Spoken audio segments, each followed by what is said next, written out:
What's up, everybody? Thank you for joining me on this Sunday live stream. Sorry, I do this Saturday live streams every Saturday, and I got my days mixed up.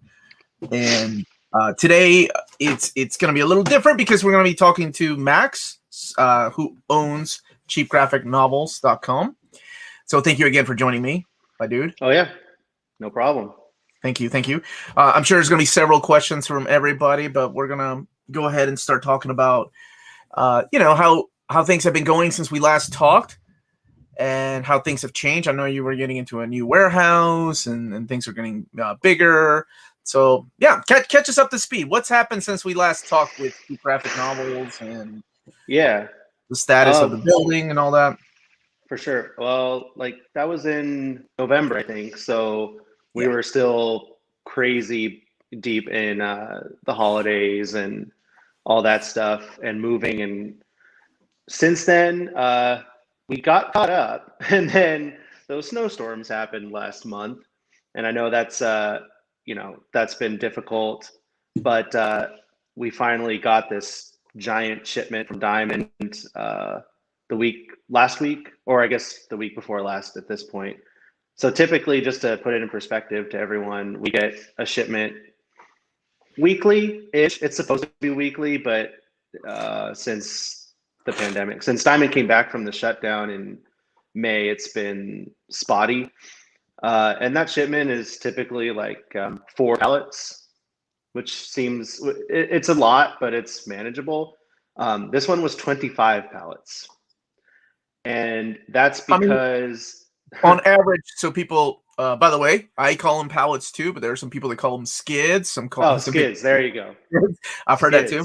Just so we're all on the same page. And on average, how many books, in a case, and how many cases are on these pallets? Just so people get an idea of what you. Right. Okay, an omnibus is usually anywhere between 4 to 8 per case. Mm-hmm. Big ones, Inferno was 4 per case. And then kind of the more average size, just from this week, The Gathering was 6 per case. And then Captain America by Kirby is 8 per case. I mean, that's not a hard and fast rule. There could be small ones that have less per case, but that's kind of generally how it breaks down. And there's typically about 50 boxes-ish per skid. So, and cases are the easiest things for us to check in because it's written on the box what it is and how many are in it. Now we still have to check them for damage, which takes a long time, and there's always a lot of damages, which causes issues. Even if people are, customers are waiting for books, and even if we get them, they could be damaged or missing. Even we have a lot of people waiting for the Spawn Compendium. We were in this shipment was supposed to be more than enough copies to cover all of our orders, but over half of them were just missing, just completely missing from the shipment. And that was a lot of copies. But when it's a mixed box, we'll ship these big, we call them double diamond boxes. It's a big diamond box with 2 smaller ones. If you guys have ordered maybe 5 or 6 Omnis from us at a time, you'll have gotten one of these. There could be 40 of those on one skid. And those could, if they're just full of little trades, that could be 100 books per box. It's a lot. So how many, without getting into too many specifics, how many people on your team do you have just dealing with those pallets that come in? We have one person. We have 2. Okay, there's 3 people, including me, that don't pack at all and just handle all of the other stuff. And then the packers, we have to pull them when we need help when it's a huge shipment like this. So we kind of strike a balance between, or try to strike a balance between still getting orders out, but then working on shipment at the same time. And the other thing is, for this past week with Inferno, or actually a better example, Omnipocalypse 2 a couple weeks ago. I'm not complaining that Marvel is putting out books. I want the books for myself and I want to sell the books. But it's really hard to kind of plan sometimes when you have a week with 5 huge books that come out, and then you have a week like this upcoming week where there's like nothing. Like there's like 5 books from Marvel total. No Omnis, no Epics, no Masterworks. So we have a certain amount of people, packers, and that works most of the time. But then when these big weeks happen, we don't have like other people to call in. It actually takes a good amount of training for our packers to, get the books out in the condition that everyone expects. It's not just coming. We're not just hiring random people and saying, okay, pack this book in a box. No, that's Amazon. Right. That's not us. It's a lot of training. So that's also what makes it difficult to adjust when there's this odd week. Like I'm saying, like, another company would have like part-time people. They can say, oh, you're working extra this week. We don't have that. Right. Because if they're not there working regularly, they're not going to be packing the books or inspecting the books for damage to a standard that we require. So okay. When a book comes in, okay, let's make let's set an example, because one of the things that I try to do on the show is try to explain how these things work, because there's a lot of things with books and a lot of people touching these books on the way to them, right? At one time, I was just the same. I thought these books just magically appeared on my door as soon as I hit the order button, right? Didn't realize about suppliers. I didn't realize about printers. I didn't realize about even the U.S. Postal Service having delays, which I know affected everybody, and it's still affecting everybody. It's still a big issue. I know that it seems like we're kind of getting out of the woods on the whole COVID thing, but it's still there, and it's still affecting things. Well, I know I've ordered things from other places. It's not just yours that have been delayed more than usual. Yeah. And I actually, one of my good friends, he's a U.S. Postal Service and guy, and he was telling me about the delays and what's happening, and he's like, it's going to be a while before they fix things. I mean, things are still stuck in hubs. There was a book that I had ordered 3 weeks ago. It's still sitting in like. Yeah, dude, I sent you a book, and it was supposed to get to you like last Wednesday. Yeah, and it's still not there, and you don't even know what it is yet. You can't. It's a surprise, and you haven't gotten it yet. I appreciate that. So it's things like that are happening. That as a as a guy that's waiting on my book, I don't really know what's happening. The only reason I know these things are happening is because I have a YouTube channel. If I was a guy that was sitting at home like, hey, wait a minute, I ordered that book a week ago. Where is it? Then I would be a little more frustrated. So I understand the frustration from the consumer and the retailer. That gives the retailers a headache. Like, what am I going to do? It's the same email you've been sending, and I'm sure you yourself, before you even had send, you're going to be like, man, I'm going to get some grief for this, because literally it's copy and paste of what I said, months ago.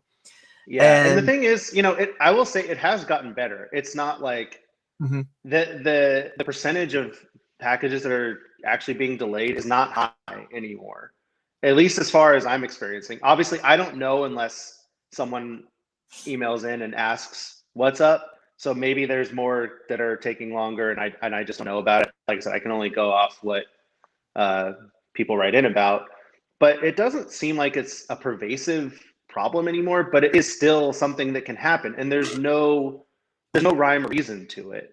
It's not like no postal workers out to get anyone in particular. It's just like, hey, whatever happened, it's still at the distribution center. You know what I mean? It's completely random, and we could send 2 packages to the same person on the same day, and it doesn't mean they're going to get there at the same time. That's another thing that can be confusing, that I have to clear up. Like it's not like the post office, like, okay, we got 2 packages going to the same person, let's make sure that they stay together. No, they kind of just, they put it where it fits, and they get it there as quickly as they can. Okay. So I'm going to tell you my story with the U.S. Postal Service that really I ship things overseas when we have contests and stuff. Like we send Mhm. stuff overseas, and one particular item we didn't put a phone number down, and they shipped that thing back to us. Like I couldn't get my money back on it, and it was like $89 to ship overseas. It's not cheap. It is not cheap to ship overseas, as you know, because I'm sure plenty of people have asked you to ship, and we'll get on that topic here in a second. So I said, "What happened?" And they were like, "They just said like somebody dropped the ball." Like they told me someone dropped the ball here in the States by taking it back, and so this is happening everywhere. Yeah. It's big and frustrating. Uh, because you yourself are at the mercy of the shipments, right? Your job is to sell books, but you also don't want to ship out books. Like, so what happens in the case if you have a special order of like Wolverine Omnibus Volume 1 and you have let's just throw a number out there, 80 people waiting on the book. You get 90 books, half of them are damaged. Well, Yeah, how do you deal with that? Do you let people know, hey, this came damaged, do you still want this copy, or do you wait for a possible it's really case by case. Like Mhm. if it's a book that's fully available, not out of print, and we have, like, to use your example, let's say we have 80 special orders and we get 90 and half are damaged. Most likely we'll get more like the next week. So it depends. It depends when people ordered. It's really a case by case. But for the Wolverine specifically, if it's something that's out of print like that, I don't take. I only take special orders up to half of what we're expecting. So that can cover all the damages, any copies that are missing. I mean, they're obviously, it's still beyond our control, and there could be some extreme circumstance, but it's highly doubtful. And also, Diamond will tell us like if the order has filled, meaning it may not have shipped to us yet, but they're saying these are set aside. So the case of the Wolverine, yeah, we ordered. Diamond got them back in, and I ordered a bunch of copies. Started taking special orders. We did receive some before, like at the end of January or early February, Mhm. and those all shipped out. And then the next one should have come the next week, but then the snowstorms hit. So all of those copies didn't get to us until last week, and they are all shipped out now. I think there's only a few orders that haven't shipped, and that's because there's other special orders with them. And the same thing happened with the Uncanny Omnibus 4. I feel really bad about it, and I don't want people to think that I don't. And I'm not trying to like make excuses, because you guys deserve to get your books in a timely manner and as quickly as possible. But I just have to explain. I mean, I sent this out in an email, but just for anyone who didn't read or anyone who doesn't know. So for Uncanny Omnibus 4, I decided to take pre-orders for it because I think that's the most anticipated book of the year. Maybe Amazing Spider-Man 5 can rival it, but I'm not sure. So I said, okay, let's take pre-orders because people want to pre-order it. Now, I had to set the number that I would receive the first week back in September.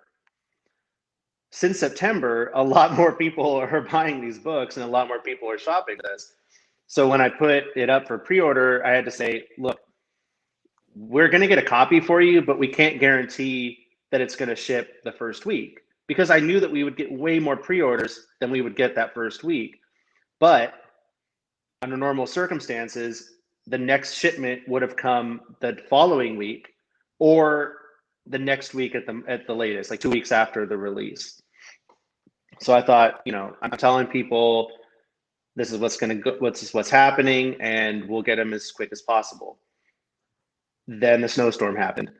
Now, I don't know, I can't speak to Diamond and what they did and how it affected them. All I know is what they told me. They had to shut down for a few days and they got really backed up. I asked them, please send books, please send the books. I kept telling them like it was the worst timing, because that was the week that they shut down. The week that Uncanny Yeah, 4 I came remember. out. I remember when that email went out to everybody, letting them know that Diamond is going to be behind a week, and they did not. they made it really clear that they were not going to pay overtime to catch up. Yeah. So that was a weird email to see out there, right? Like somebody saying, "Hey, we're not paying people overtime to catch up on all the work that we missed." Right, and that's the thing. It's like their call. It's their call. It's whatever they decide. But that's the distributor, and that's what people don't see. Like, and they order books from you. Like, yeah, and that's what I'm saying. I totally understand everyone's frustrated. I get it. You're right to be frustrated, but like I said, we don't have control over when we get the books. All I can do is order them and go off what they tell me. Now, if I knew that we wouldn't get more copies until a month after the release date, I still would have taken pre-orders, but I would have said that, like first round it will be here on this date, and then the second round will be here on this date. But I had no way of knowing that, and neither did Diamond. To be honest, like they didn't know that there was going to be a huge snowstorm that was going to shut them down the week of that book's release. But those are all shipped out now too. So thank you to everyone for your patience. Every copy of Uncanny 4 that we've sold is shipped, unless it is possibly there's some that have other special orders with them that are most likely in that shipment, but we're still working our way through it. So all the Uncanny 4s and all the Wolverines are out the door. Here's a huge shout out, super chat for you. What's up, Omar and Max? Max, thanks for helping me out. My last order. Your customer service is amazing. Big shout out to CGN. This is from Adam. Thanks, Adam. Thanks, Adam. This, I know the difficulty in how much, one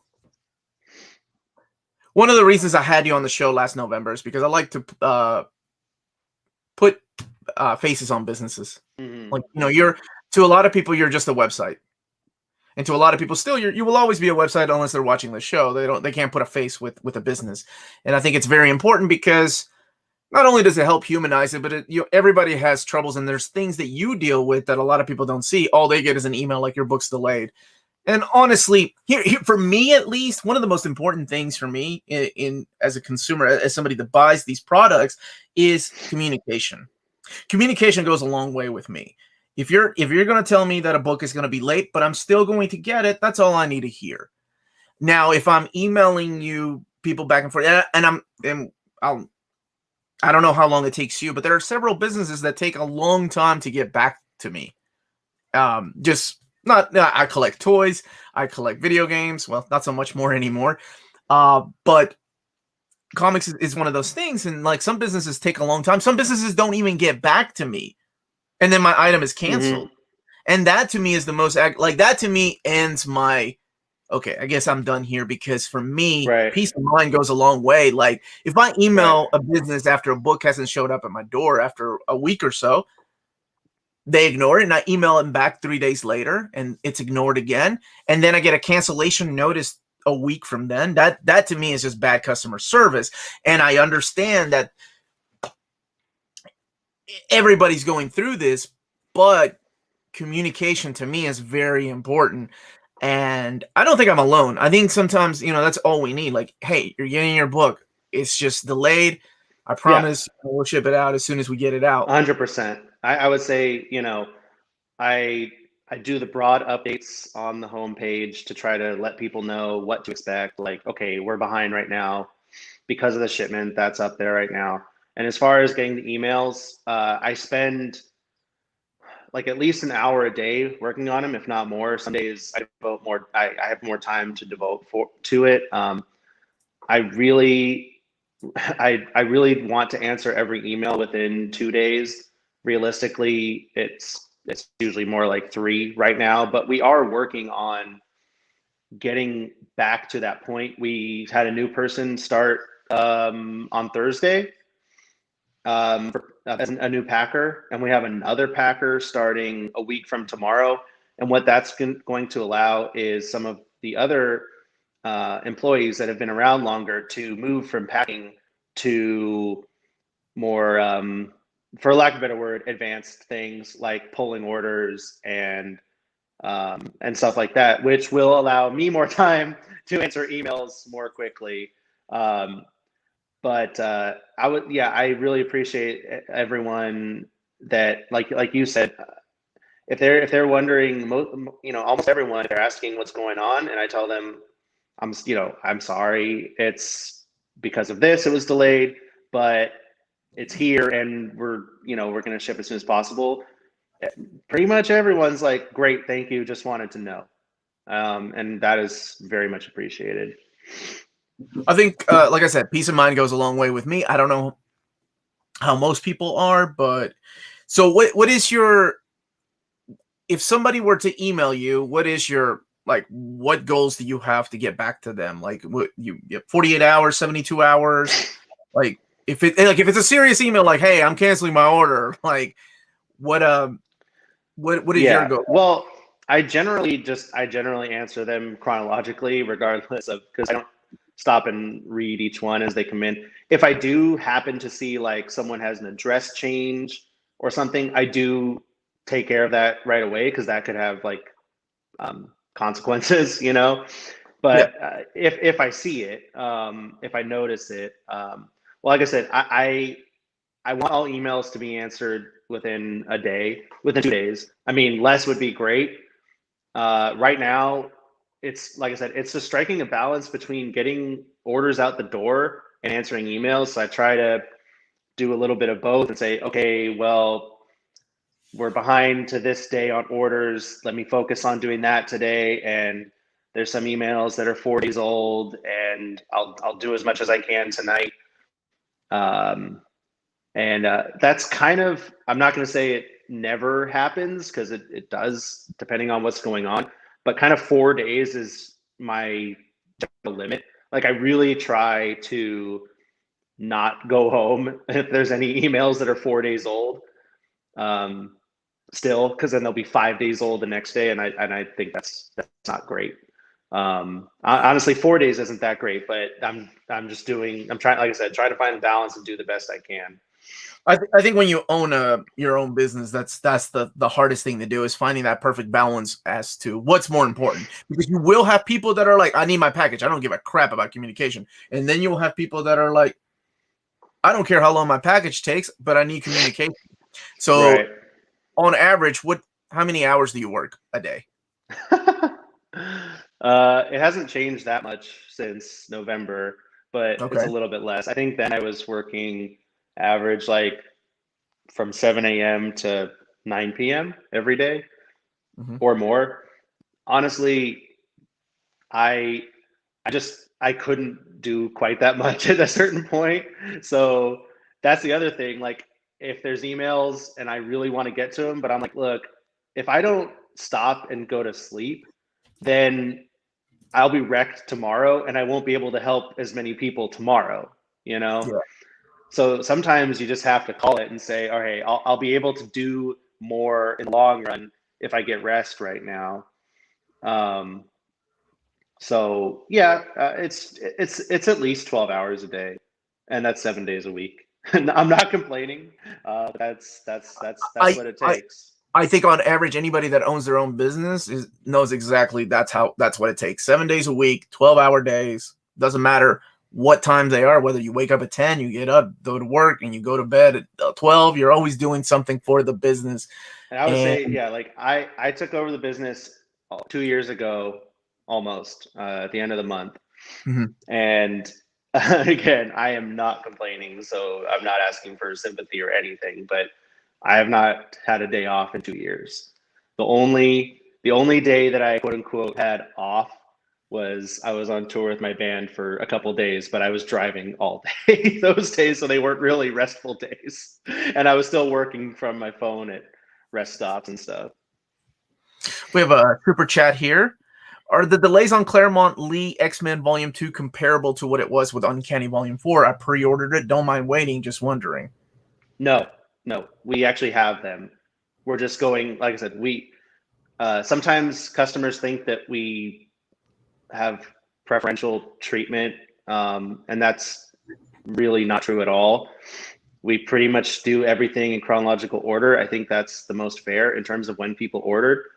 So first we had to get all those Uncannies and Wolverines out. Now this week we'll be getting all of that stuff from Omnipocalypse 2, including the Claremont and Lee 2 out. We have Afra, we have New Warriors, we have the Claremont and Lee 2, and what was the other one? Not the handbook. That was delayed a week. But there were a couple of Captain Americas. Oh yeah, Cap, the Golden Age Cap and the Cap Kirby. I believe that we have, now we haven't checked them all for damage, but I believe we have enough now to ship everyone's orders. It's just a matter of, like I said, going through it, and we'll be starting that tomorrow. We've done some of them already, but they're here. Let me see. There's a couple of questions here, and we'll start shifting the focus on things that are changing. And there was a really good question. Okay, let's use this as an example. Is the Superman by Grant Morrison omnibus getting a replacement for those who bought it? How do you, as the retailer, deal with something like this? Because there was an announcement made by a certain website. It's the first place I saw it. That talked about the mistakes. And I remember pointing the misspelling on my video, but I had not read the omnibus because I had just reread this stuff a few years ago. I didn't know about the missing word bubbles until said website pointed it out. And then they said that DC was going to start a recall.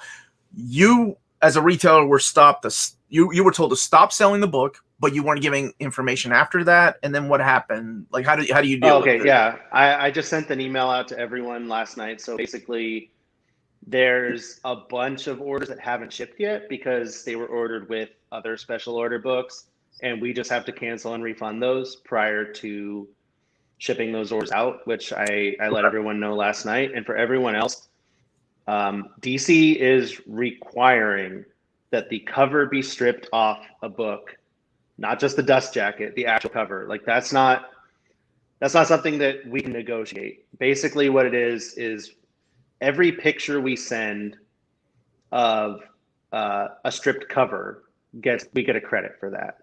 So the other email that went out, everyone has received already. Now, if you don't want to do this, you don't have to.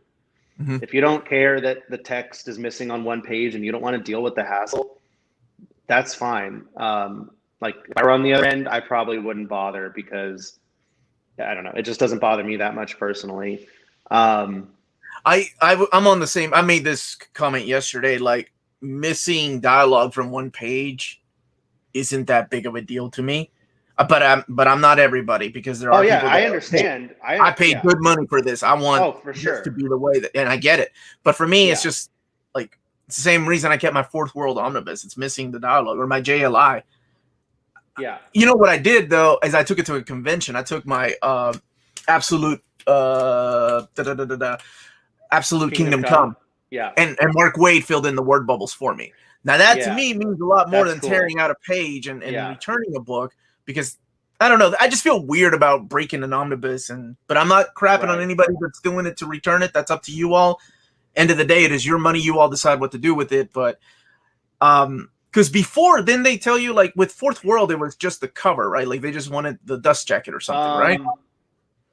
Honestly, I don't remember. That was years ago at this point. And then, of course, they never did anything for JLI, which has been a huge annoyance, I should say, because DC just reprinted it but didn't assign it a new ISBN number. Yeah. So even though it's like very unlikely that you would receive a incorrect or a misprint copy at this point, there's no way to know that before you open it. So when people ask, I have to tell them, like, look, it's unlikely, but I cannot guarantee that this copy we send you is not going to have that issue. So that's just fair warning, you know? Okay. We have a super chat here from John. Thanks for taking the time for being on here, Max. I really appreciate the commitment, and the customer service is top tier in all of my experiences. So, hey, John, I know I owe you an email too. I saw it come in a couple of days ago. He's busy doing this. This is a pretty good question. I wonder what the record is for the longest CGN delay. When do you say when do you say, like, oh man, this guy's been waiting for books for 2 months and the books aren't showing up? Like when do you as the retailer make that decision of, I either need to send him an email, asking him if he wants a refund, or does he still want to wait? Like, does that happen? I assume, right? Because Diamond tells you there's books in stock, and then, hey, guess what? They're not in stock, and they're like, we may or may not get more. Or we can. That's not necessarily it. Like, they can have it, but we could get, like, let's say it's some book that not something we normally stock, which is a lot of special orders. Like the special orders are basically, there's two things. There's things that we're just sold out of and we already have more on the way. And that's because it sold better than expected before our restock came in or whatever. I don't know why sometimes, but there's runs on books, especially when other retailers are out of stock for whatever reason, then we'll just get hit with a bunch of special orders.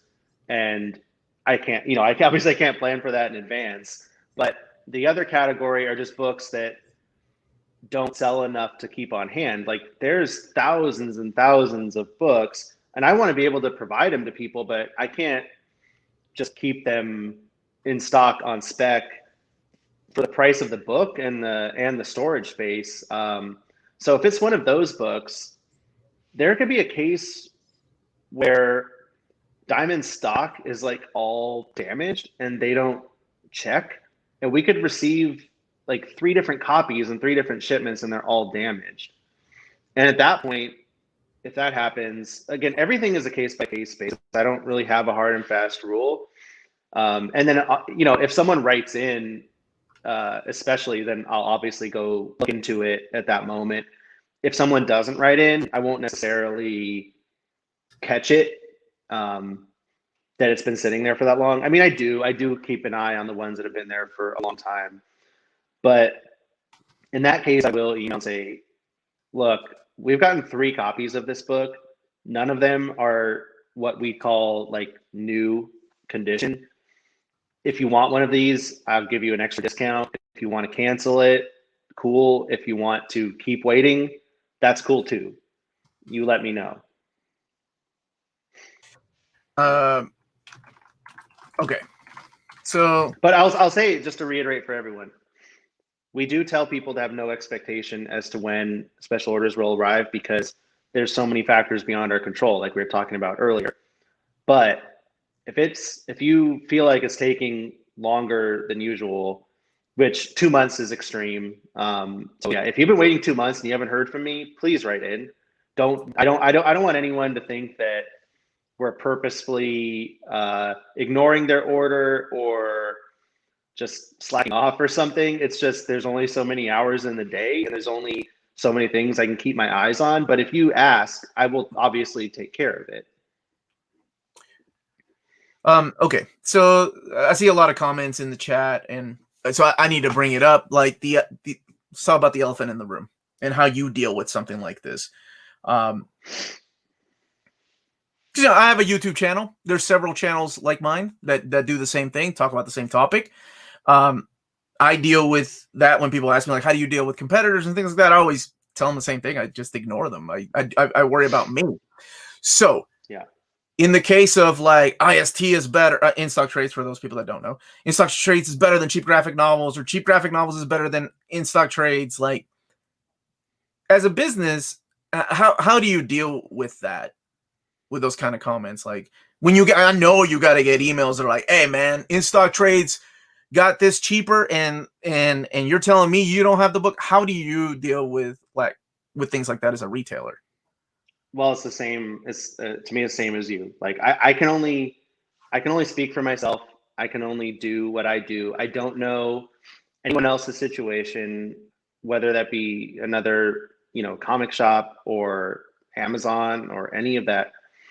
All I can work with is what I have in front of me. And I understand it's frustrating if someone's like, well, this came out and I can get it on Amazon in 2 days. And it's like, oh, I understand, but we have our own circumstance, and I always try to be as forthright as I can in saying, this is a special order. We don't have it right now. And when people bring up Amazon, especially, I say, like, look, if you want to order on Amazon and get it in 2 days, that is your choice as a consumer. Now, are you going to get it damaged? Probably. If you don't care, cool. But at the end of the day, like I said, and you said, I can only deal with myself. I can only speak for myself. I can only speak for our circumstances, and I don't lie and say, anything like that. If I'm saying that we don't have this book yet and these are the reasons, that is why. And this actually come up, excuse me, with the Wolverine Omnibus you were talking about earlier, and it was a little bit frustrating because we we took a bunch of special orders for it because Diamond got it back in stock, and I ordered enough copies to more than fill those special orders. And then all of a sudden these rumors are spreading on Facebook that Diamond never got Wolverine back in stock and I'm not getting them, and then people started emailing in asking for cancellations because they said, "Oh, I heard that you're not getting these from someone else, so I want to cancel." And I'm like, that's not true. I don't know why people are saying this. We are getting them, and we have gotten them, and your order has shipped now, like I said. And we did get them from Diamond. So I don't know why other people would be speaking on my behalf, just like I would not speak on anyone else's behalf. There's a couple questions about shipping, and thank you so much for taking that question, because I know it's never easy when somebody brings up a competitor, but I like the way that you handle it. I think you need to focus on your own thing, and you can't control what they do, neither can they, because I'm sure they get the same emails too, like, "Hey, Cheap Graphic Novels has this, why don't you all have it?" And yeah, I'm sure they. And that's the thing, like comparing to other people, other companies, other people for whatever aspect in your life, that is a road of madness. I just say focus on what you're doing, be happy with what you're doing. Just know that, like I tell my team, like, look, we're in a tough spot right now. We like this past couple weeks, we got this huge shipment. We're very behind. We got all this work to do, but really all we can do is work our hardest every day and know that we did the best we could, and just do that and get up the next day and do it all over again, and we'll get through it, So that's a general life thing that I try to live by. But play your own game. There you go. And for the chat, I wasn't starting a CGN versus IST, which one's better kind of fight. It was just me curious how Max deals with that kind of stuff, because Marvel, DC, right? There's always a competitor. And I think it's always good to have competitors. Keeps people on their toes and keeps you creative, to keep you making things available for people that other places don't, other things they can't offer. So speaking of that, there's been a lot of talk here, and these are really good questions. By the way, we are going to be talking about the Penguin Random House stuff here in a little bit. I am going to segue to that, but there's a lot of really good questions right now. Rick Gear had a really good question. Sorry, the chat's a mess when a bunch of people start typing in. Okay, can you ask why the shipping to Canada is $50? It's insane. And which kind of goes to what Rick Gear is asking, which he super chatted about. Max, have you ever considered opening up a UPS or FedEx account for different shipping options? Yes. As of right now, what do you use? We only use the post office right now. And that is because the level of shipping or orders that we shipped like a year ago would not be enough to get competitive rates from UPS or FedEx. We are doing more volume now, and we will be adding. We have our new website is being worked on. The data has been transferred. Yeah, some people unfortunately got some error emails from orders from a decade ago, so we're sorry about that. It was the data migration triggered something. Our developer was really confused because he said that's never happened before, but nothing to do with credit card payments or anything like that. If anyone's worried, we don't store that information at all, so it has nothing to do with that. So that's being worked on, and like I said a bunch, like it's all about a balance. So we have to balance improving the website and improving the way we do things with just staying on top of getting orders out, right? Mm-hmm. So that's why it's moving more slowly than we wanted, but that's only because we're busier than expected. And so the number one thing is getting the new website. Now with that website, there will be new features. I know like one of the biggest problems with our site is you can't filter out of stock books. And I know that's like extremely frustrating. And it honestly, it probably hurts sales, because if people are browsing and they're seeing all out of stock things, then that hides or obscures what's in stock. I personally would like to leave all of these out of stock books up as a record for people to see what has existed, you know? And Yeah. there's always a chance we'll get another copy or something. But the new site, yes, you'll be able to filter out the out of stock books with one click. And What we, one of the biggest things that I have been pushing on my channel, and a lot of people are now trying to do more and more, is the idea of pre-ordering. Is that something that you want to yes, enable on the new website, like make it we're gonna active so have, people can yeah, pre-order? Now we're gonna have here's what, pre-orders. Like I said, we started doing them in limited ways, and we're kind of learning what works. And we are developing a pre-order system that I believe people will be very happy with, and I'll have the flexibility that people will want for yeah. their shipments. And just to before I forget to talk about the international shipping, we don't make any money off shipping. We don't profit from the postage at all. So if it costs $50, that is because that is what we have. That's the rate that we have access to right now. And I understand it's expensive, and I want to be able to service more international customers, and it's going to get there. We will be looking into UPS and FedEx.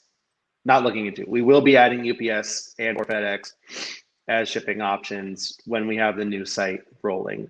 That's kind of everything has to be built around that, because it's a completely new system. So anything that we would introduce now wouldn't translate over necessarily. So it all kind of has to be built into the new system. Gotcha. I wanted to mention something about pre-orders, but before I lose them, there's a couple super chats. This is from Torsten. Hi, Max. Thanks for being so flexible and rearranging orders between different shipments to make sure not everything hangs on one special order book.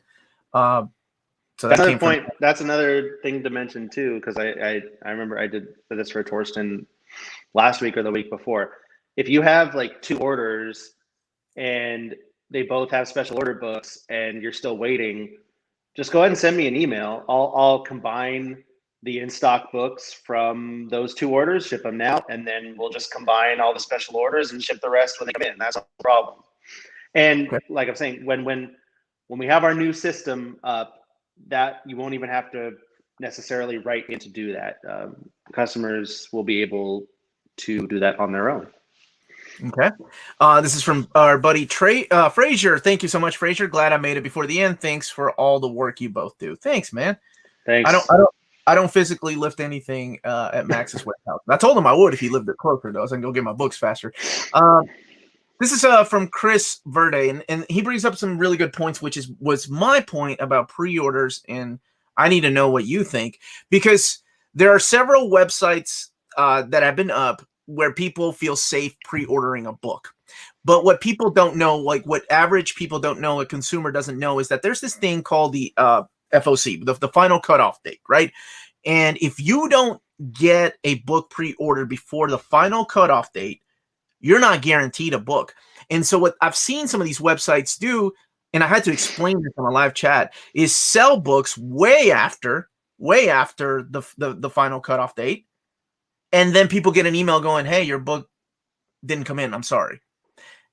And I think that's how do you expect to handle that? Because right. And if you want to explain final cutoff date for people, please by all means go ahead in case somebody's new to the channel and doesn't know what that means. So final order cutoff is it's Sundays for DC and it's Mondays for Diamond. So everyone else.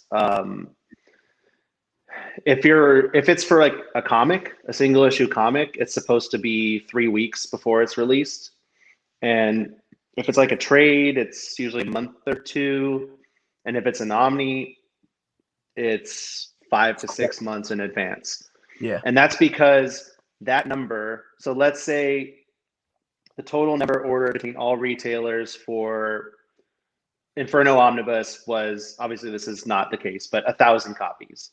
Then Marvel says, okay, we have 1,000 copies confirmed. We are going to print, let's say we have 1,000 copies confirmed for the direct market, and then 1,000 copies confirmed for the book market. So we'll make the print run 3,000, whatever. I'm just throwing things out. That's why it has to be that far in advance, because Omnis take that long to print and ship because they're printed and shipped overseas. The DC Omnis, I think, are mostly printed in Canada, so there's a little bit shorter of a window. Like the Justice League New 52, I think, comes out in June, and it was on FOC. It's on FOC today, so that's only 3 months. So when I was talking earlier about the Uncanny Fours, I had to FOC final order cutoff, order a certain whatever copies I thought we would need the first week back in September. Mm-hmm. When we opened pre-orders, I knew how many we had on order total, and I knew how many that Diamond had filled, and I knew that they were, at the time we started the pre-orders, the DM cover was already pre-sold out from Diamond, and there were regular covers left. Still available. But so like I said earlier, I took the total number of confirmed orders for us through Diamond and only went to half of that.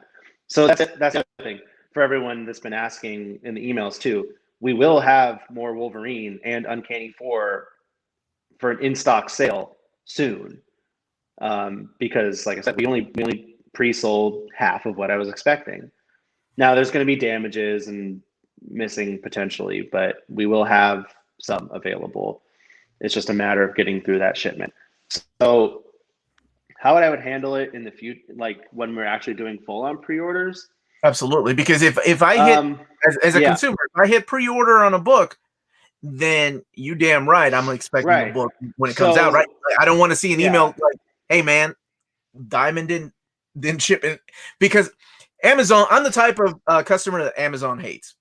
Like, I will call and talk to somebody until I get what I ordered or what I needed, and what my Latino community here calls it, Yolanda. It's like it's their version of Karen, the Latin version of Karen. I go all Yolanda on these people, man. So if I hit pre-order, that's all I need to see, right? Like, yeah. Well, honestly, I would handle it I'm going to handle it the same way, Marvel handles it with the print run. It's like, okay, here's the FOC date. We have X number of pre-orders. So I'm going to order X plus Y and then monitor it. And when we get to a number of pre-orders, at which point I feel that we better cut it off just in case, then I'll cut it off. But it's not necessarily going to be by the FOC date, because like I said, if we have 100 copies pre-ordered and I FOC 300 copies, I always say nothing's a guarantee in life. There are no guarantees, but we can we can be pretty much assured that we will get that many copies. And unless a force of nature destroys over 2/3, so you only get 50 good copies and 100 and 250 bad damaged copies. Very unlikely. But then also for Marvel Omnis, like for Marvel books in general, for the big publishers, you can almost always order more after FOC, and you're still likely to get them. But it would just be a case by case. Like there's some publishers that I wouldn't take pre-orders after FOC because I don't know, I would just be nervous that they're a smaller publisher and we may not get the copies or something. And also, the other thing is, like I was saying earlier, if they're not ordered on FOC, we probably won't get them the week of release. Mm-hmm. So we'd have to put, that would be a notice that we would put up too. Like, you're after, well, the FOC date will be listed, and then we'll have like the pre-order FAQ, and we'll let people know, like, if it's after this date, it probably won't ship the week of release. But, and we'll get to in a minute, that might be changing with Penguin. Yeah. So that's something we can segue into here.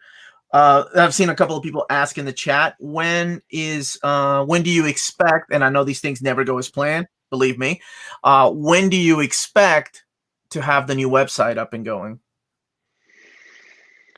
Oh man.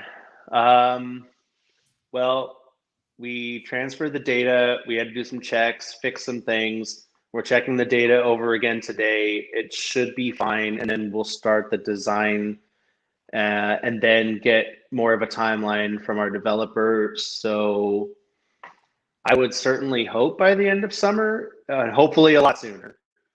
But it's kind of too early to say at this point. All right, I'm gonna ask because everybody's been asking, and you know where I'm gonna go with this. Where's that sale at, Max? Where's that sale? Where's that Black Friday sale? Yeah. Well, we'll put stuff on sale eventually. Obviously, that didn't fully happen, and that's because, again, it's a balance.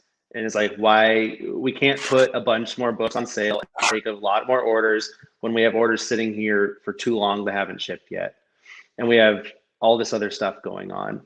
The next sale will be a Nick and Dent sale, and Omar, you've seen pictures of what we have, and it's a lot. It's gonna be crazy. It's gonna be crazy. It's gonna be an insane Nick and Dent sale, and it's been piling up, and actually the couple weeks we didn't get diamond shipments let us catch up and do a bunch of inventory on that, so we made a bunch of progress. That is coming, and you guys will love it. It's gonna be a lot of good books. I was shocked to see on those pictures. I was like, "What you dang!" and it's heartbreaking for somebody like me that loves these type of books and hate to see any of them damaged. But in case there's nobody or somebody here that doesn't know what Nick and Dent means, it varies. Like, what Nick and Dent mean? Because what like how much does it vary?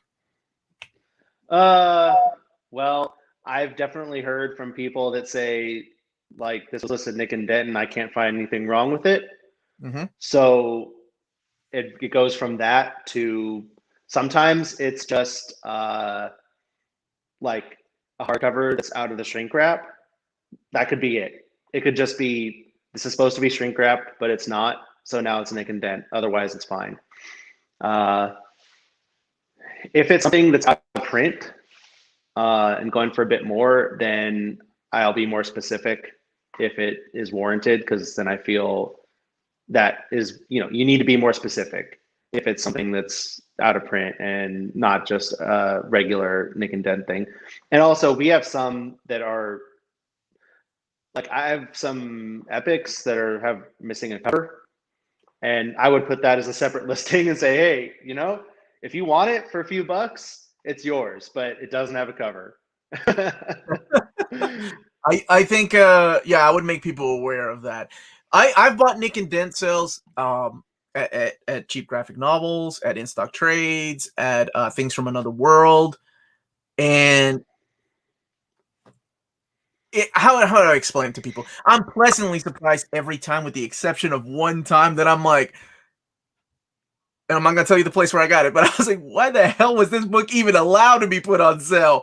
It looks like somebody's dog chewed it the hell up. I couldn't even read it because, like, it looked like the printer had just cut off like somebody had taken a chunk out of the book. Yeah, that's like, that's trash.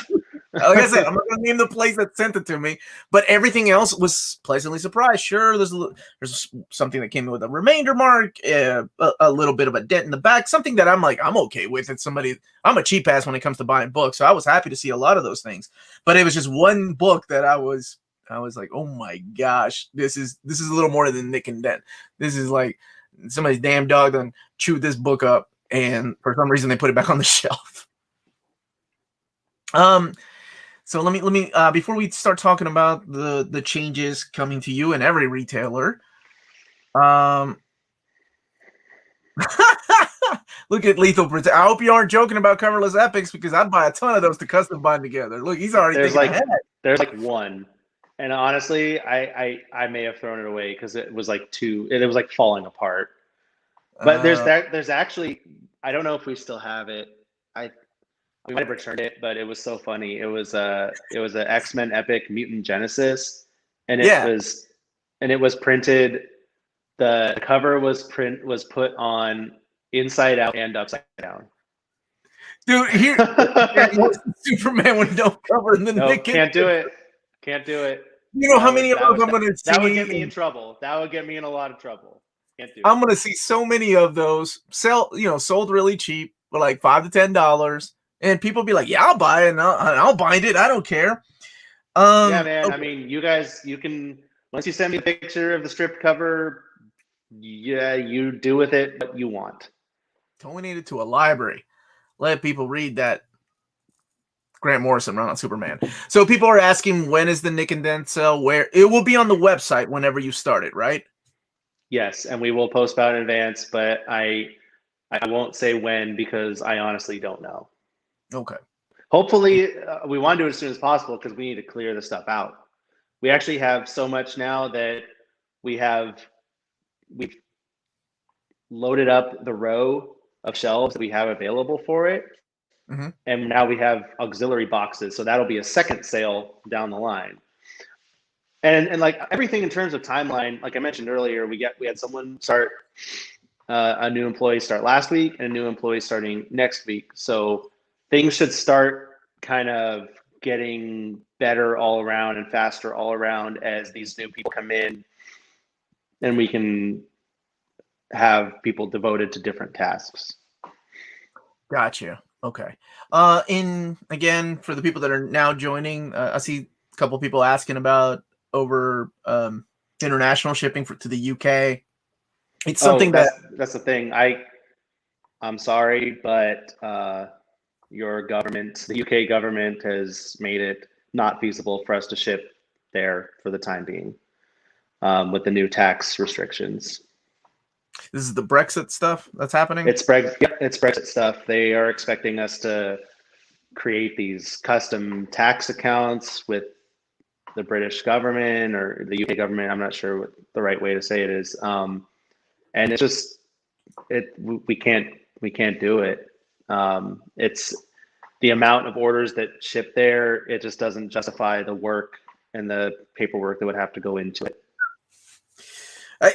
I hate that these things are becoming more difficult when they should be easier. We all seem so interconnected with YouTube channels and social media that you figure they'd work away. Of course, it's the government, right? They got to get their money. Well, and it may. That's what I'm saying. For the time being, we'll see what happens. Mm-hmm. But it's just not something that we can do right now. Okay. How about Canada then? Yeah, I mean, we ship to Canada. That's fine. Like I said, like we were talking about earlier, we are looking at cheaper or less expensive methods. People are being really understandable and also not fans of Brexit. Okay, so we talked about the website. We talked about the redesign of the website, pre-orders coming soon, which I think is very important for people getting their books. We talked about the delay of books and what you're doing to help do that. And there was one other thing I saw in the chat that I wanted to bring up before we talk about the big topic that I'm sure people are going to be asking you and people have been asking me. The the issues that you had with damages when people, that's what it was. It was No Man's. I'm trying to find his. There it is. Max, how many damage returns do you receive that are really damaged? A number of months ago, it came out that IST was backlogged with damages, and that was an issue for them that kept things held up. I'm helping with the questions. Oh, you're gonna help with the quick? Come on in here, baby. My wife's keeping an eye on the chat because I keep looking. By the way, I'm not being rude looking at my phone. I'm looking at the chat live on the phone. That's what I'm not sure if they're referring to damaged books that we received from distributors or damages received back from customers. But I guess I'll answer both real quick. We don't get a lot of reports of damage from customers. Like, it's a very, very, very small percentage. So we receive, I don't know, one or two back a week. And a lot of those, actually, a good portion of those aren't even shipment damages. They're printing errors or missing pages and stuff like that.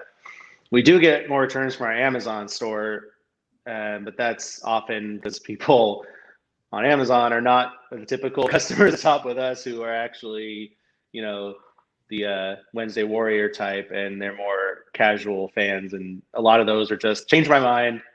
And those do come back damaged, which is unfortunate because we didn't send them damaged, but there's nothing we can do about it. That's how Amazon goes. As far as distributor damages, it causes a huge problem. Yes, it's a huge waste of time. And it's something that we're always working on with the various distributors. It takes a long time to, you know, report the damages, reorder the damages, pack up the damages, send them back. It takes up space. Different distributors handle it differently. Like Diamond, we have to hold on to them for like a month. And when we're getting all these big omnis and we're getting a lot, and how many are damaged, like it takes up space. Penguin, they pick them up pretty much within a couple days after I tell them what, you know, how many boxes of damages there are, but it still takes time. And it is a problem, and it is something that is constantly being addressed and worked on, even to the point, I think I told you, I've considered just keeping a lot of them and selling them to condemn because it just takes too much time to deal with them. But it's hard to strike that balance because we're still paying for them, you know? Before we get on that Penguin segue that you're doing, I like that. I live outside the U.S. Sorry to interrupt your Penguin. And I use a reshipping service. The most I spent was just over $30 for reshipping. Takes longer, but gets the job done. So I should have mentioned that too. We definitely have a lot of customers that use freight forwarders and reshipping.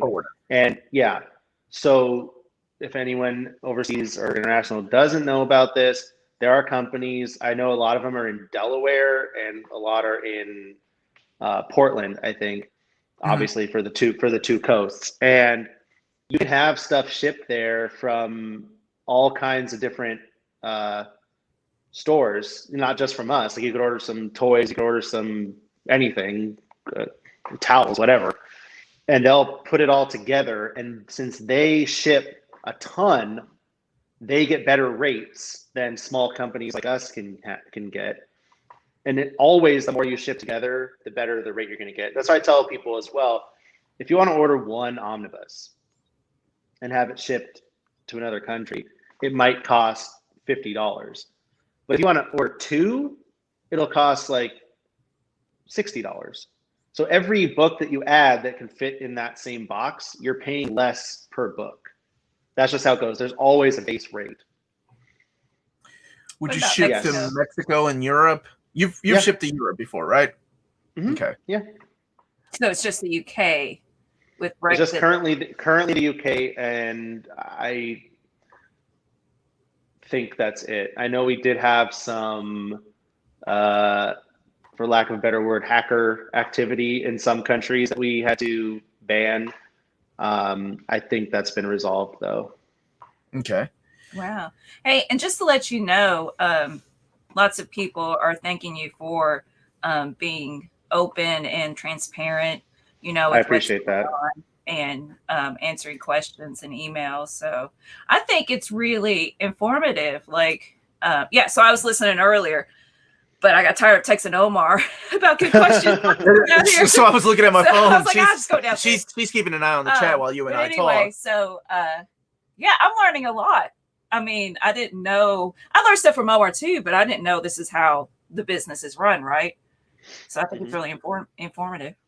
Now, I do have a lot of viewers in India, so it's a long shot, but do you ever ship to India? Because I think in India, and correct me if I'm wrong, I think their only choice is Amazon, as a lot of other countries are. Their only choice is Amazon. I think we can. See, like we just don't have a lot of international customers to begin with. So I don't always remember every country. And sometimes they'll ask, oh, how long does it take to get to this country? And I'm like, I don't have enough data to really answer that question. But just email me. If you just email contact@cheapgraphicnovels.com, let me know your complete shipping address, not just the zip code, like the full address that you need to ship and kind of what book or books you're interested in. And I can give you an idea of the cost and if we can do it. Okay.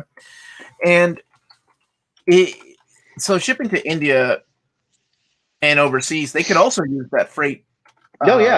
As far as I know,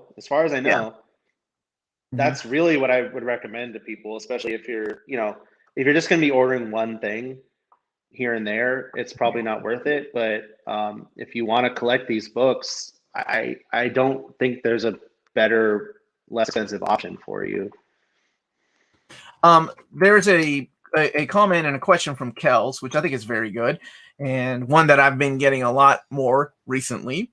Max and Omar, do you see an Omni craze dying down when everything starts opening again? I hope not. my answer to the people that have been asking me has always been, I think if anything, this has opened up new doors for people that normally wouldn't go out and get these type of books to start them on a new hobby. I don't think it's gonna change. And part of the reason why is Marvel has gotten smarter on their end. Obviously, this can be frustrating for us and for the customers, but they've gotten much smarter on their end about print runs. Everyone knows, or not everyone knows, but a lot of you may know that they do clearance sales to get rid of Omnis and other books, and I don't think they want to do that anymore. So even when you have a really popular book like Inferno, which both covers were out of print, out of stock at Diamond well before it was released, but I think to Marvel they're like, good, we don't have any to clearance out later. That's their prerogative as a business. Now, are they going to reprint stuff? Yeah, and viewers of your channel know that. I know you're gonna be humble about it, but you play a big role in getting stuff reprinted, and and restocked. So there's always a chance. Like Absolute Carnage. It came, it went. It came. There was a small restock in December, and now it's coming back in July. And another thing that I had said to you, and I think you said to David, and I'm hoping. Well, whether I can take credit for it or not doesn't really matter, but they're putting those back on FOC now. So it's good. And this is really important because before, if it wasn't a new printing, meaning, what's in it? Like the Captain America by Jack Kirby, that's a new printing. That's a new printing of a previous book. Whereas the Absolute Carnage that's going to come back in July, that's just printing more copies of the same book. So if they're printing more copies of the same book, I'd like to call those restocks, not reprints, because it kind of delineates it.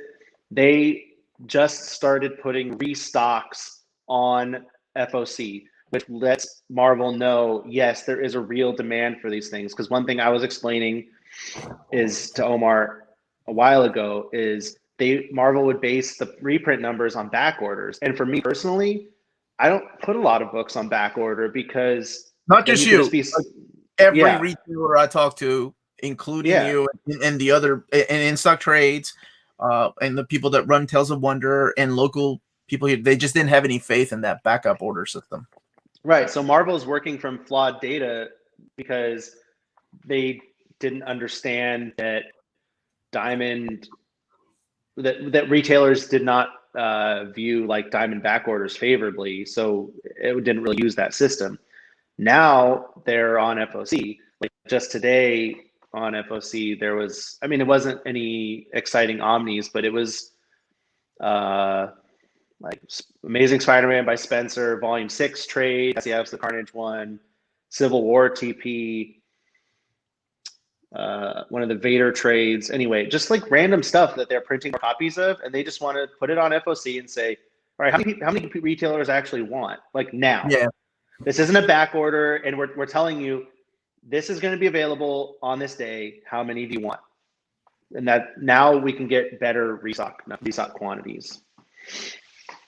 I just want to interrupt and really quick hit back upon this idea that Schnitzel Stick was saying, please offer cheaper shipping. All of Europe would order from you guys. So just in case you tuned in, right, and correct me if I'm wrong, that Max was saying you don't make any profit off of Correct. shipping. You have Correct. to pay that much. But tapsilogic said use a reshipping service. Is that something we could put in the description? Like if tapsilogic, if he puts it in there, I don't mind. They don't have to sponsor this episode. Max has got this one. The reshipping service. No, I don't mind. Yeah, just to help our it's helping European and worldwide viewers get their books. Just again, if you didn't hear that, you just joined. Yeah. And also I said earlier, like I know that there are opportunities for us to seek out less expensive options now that we have a higher volume of shipping. It's just a matter of getting to there and getting the new site going, all that. Oh, okay, good. Good. Yeah.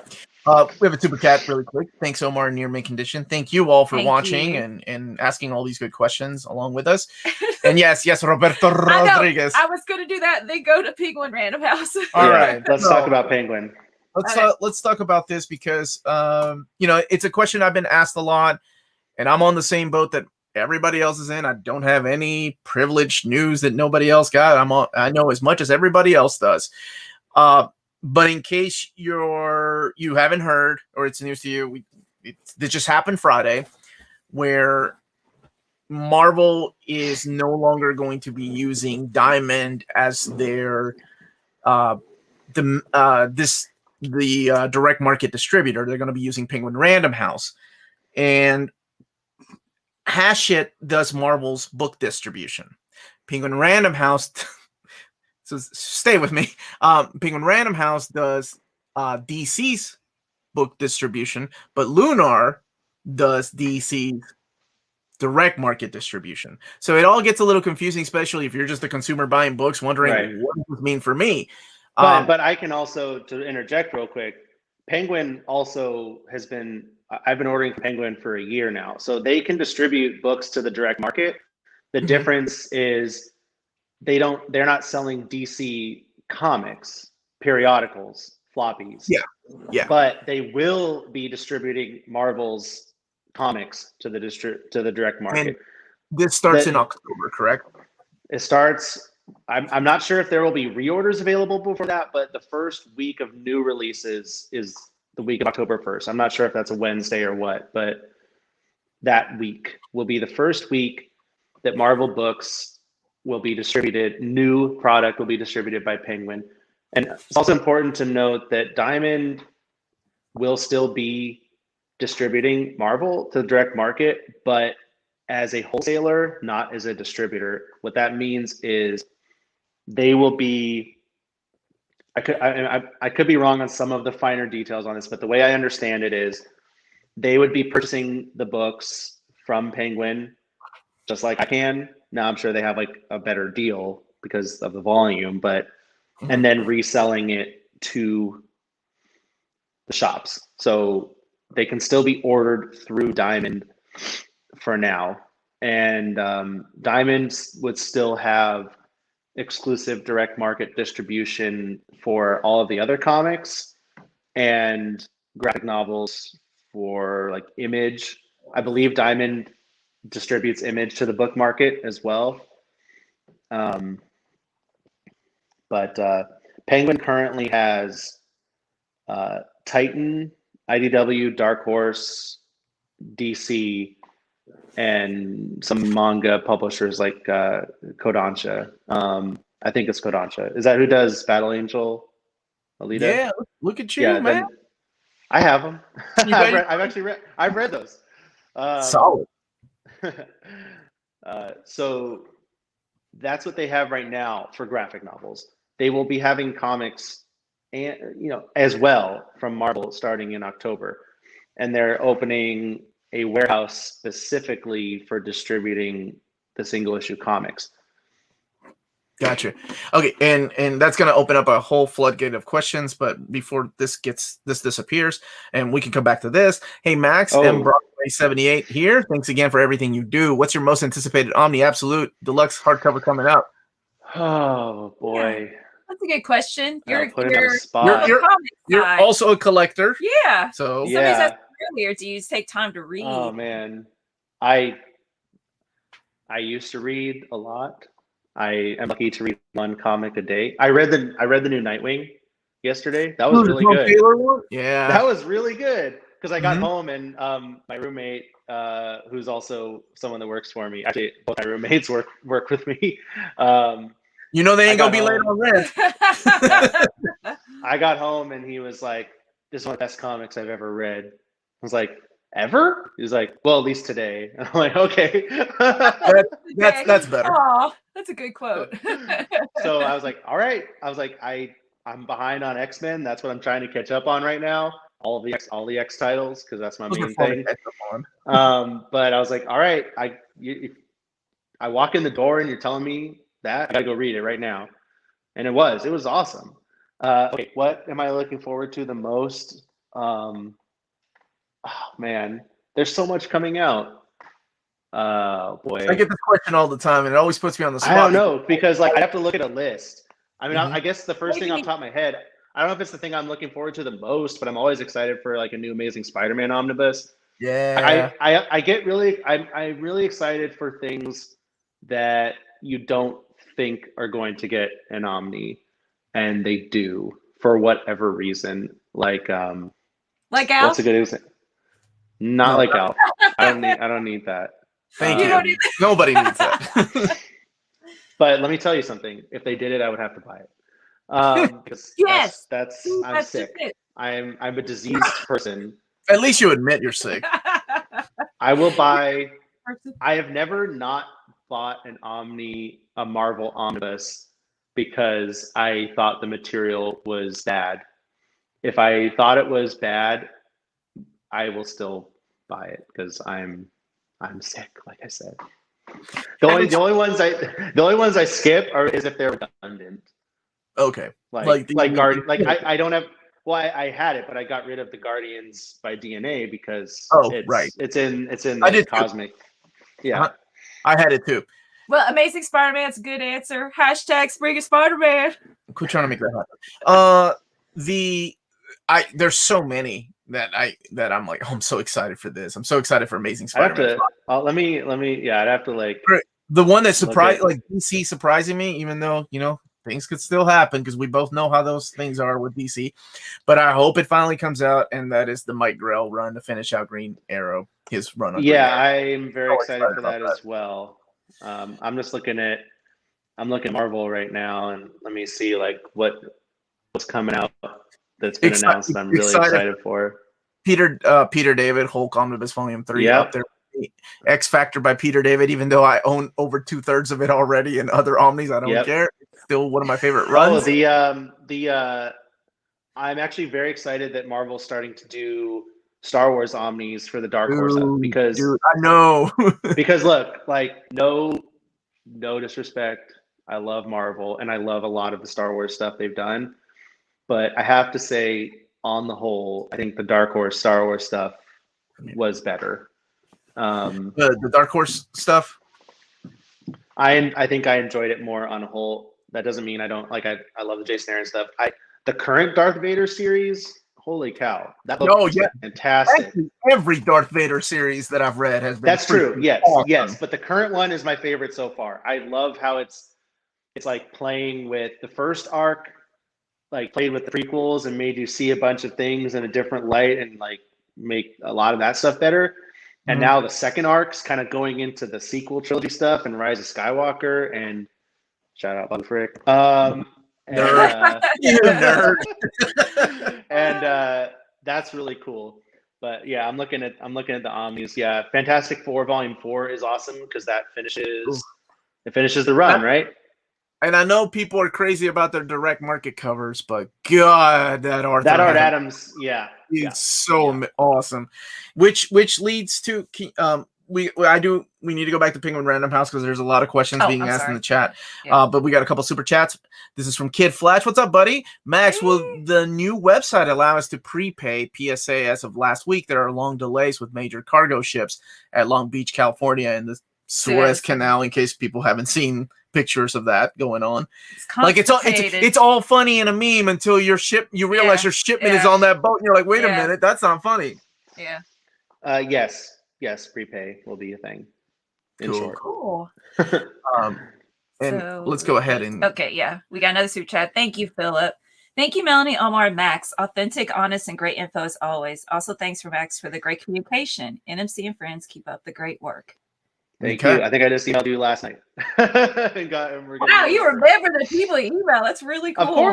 Of course. I think it would start to just go out my mind. I've got that sometimes, but that was last night. So that was like I think that was one of the last emails I answered before I went home last night. So I think So a couple of things that have been asked from my local comic book shops, from retailers overseas. And I'm going to keep it all anonymous right now, but I'm sure something you've been wondering. The biggest question and the biggest fear I've seen so far is with Marvel going with Penguin Random House, does that mean they're going to get rid of the direct market covers and make direct market covers available to everybody? And we really don't know. We just have. I don't know. I don't know, but I do not think so. And this is why. Okay. There's obviously a lot of things I'm nervous about with transition because it's a big change and changes are scary. It was a big change when DC left, and we're still going through that. It is good and also irritating to be able to order books from multiple distributors. What's good about it is if Lunar runs out of something, Penguin has it, or a lot of times, I really don't know why. But I'm sure people know, like a lot of these Dark Horse books, like Diamond runs out of before they come out, but Penguin has tons. So I know that I've been able to offer Berserk volumes and Hellsing, Blade of the Immortal, BPRD, Black Hammer, Lady Killer, and Diamond's out. So other shops aren't getting them, but I have no problem getting them. So that's awesome. But what is irritating about it is ordering, because I have to check all these different places. How did I get on that? Oh, saying things that are scary about the change. But direct market covers is what I think that right. So I think that the best part of this news is that Penguin Random House is a big company. They're a huge book distributor, and they have no reason, unless they think it's a good business decision, to get into selling comics to the direct market. The fact that this huge company is putting a significant investment into the direct market, like I said earlier, they're opening a warehouse just for comics. They're creating procedures. They're creating new procedures. They understand that they have to arrive in collectible condition. They're creating new boxes to pack these things in. They're creating a new website. They're creating new ordering systems. If they wouldn't be doing this if they didn't think it was worth it and worth supporting the direct market. So I have to say that it is a good sign. It is a good thing. that this company is investing in the direct market. As far as direct market covers, like obviously I don't know, but I doubt it, because you've already been revealing, David's already given you covers to books coming out in December, and they have direct market covers, and those are going to be coming from Penguin. So like I said, I obviously don't have 100% proof or anything. I actually don't have anything, but I would be extremely surprised if direct market covers were showing up on Amazon. And also, here's the other thing. Penguin is not distributing books to Amazon or the book market. They're only distributing, Marvel. They're only distributing Marvel books to comic shops. So there would be no way for that DM cover to get to Amazon unless it was going to Hachette, but it's not. Yeah.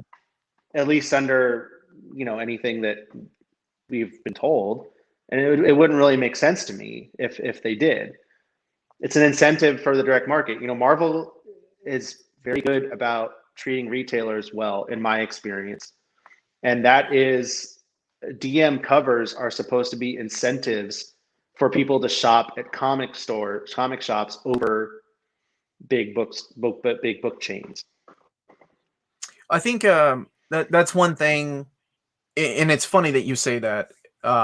The people that have emailed me and messaged me, like my local comic book shops, retailers overseas, and a couple of people that from here that have online retail shops, the one thing they all said is the same thing that you did, is Marvel is the only company out of the big, without making it obvious, they all say the same thing about it. Out of the big two, is the only company that actually gives a crap about us as a small retailer, because they give my customers the ability to order a direct market cover through me. And believe it or not, that means the world to me, because normally I would be sitting on a book that big and I wouldn't be able to move it. But because it's exclusive to comic book shops or online retailers that have a direct market account, then my customers come to me, and it makes, and it helps me out, not me, but the retailers in the long run. And I think that's true.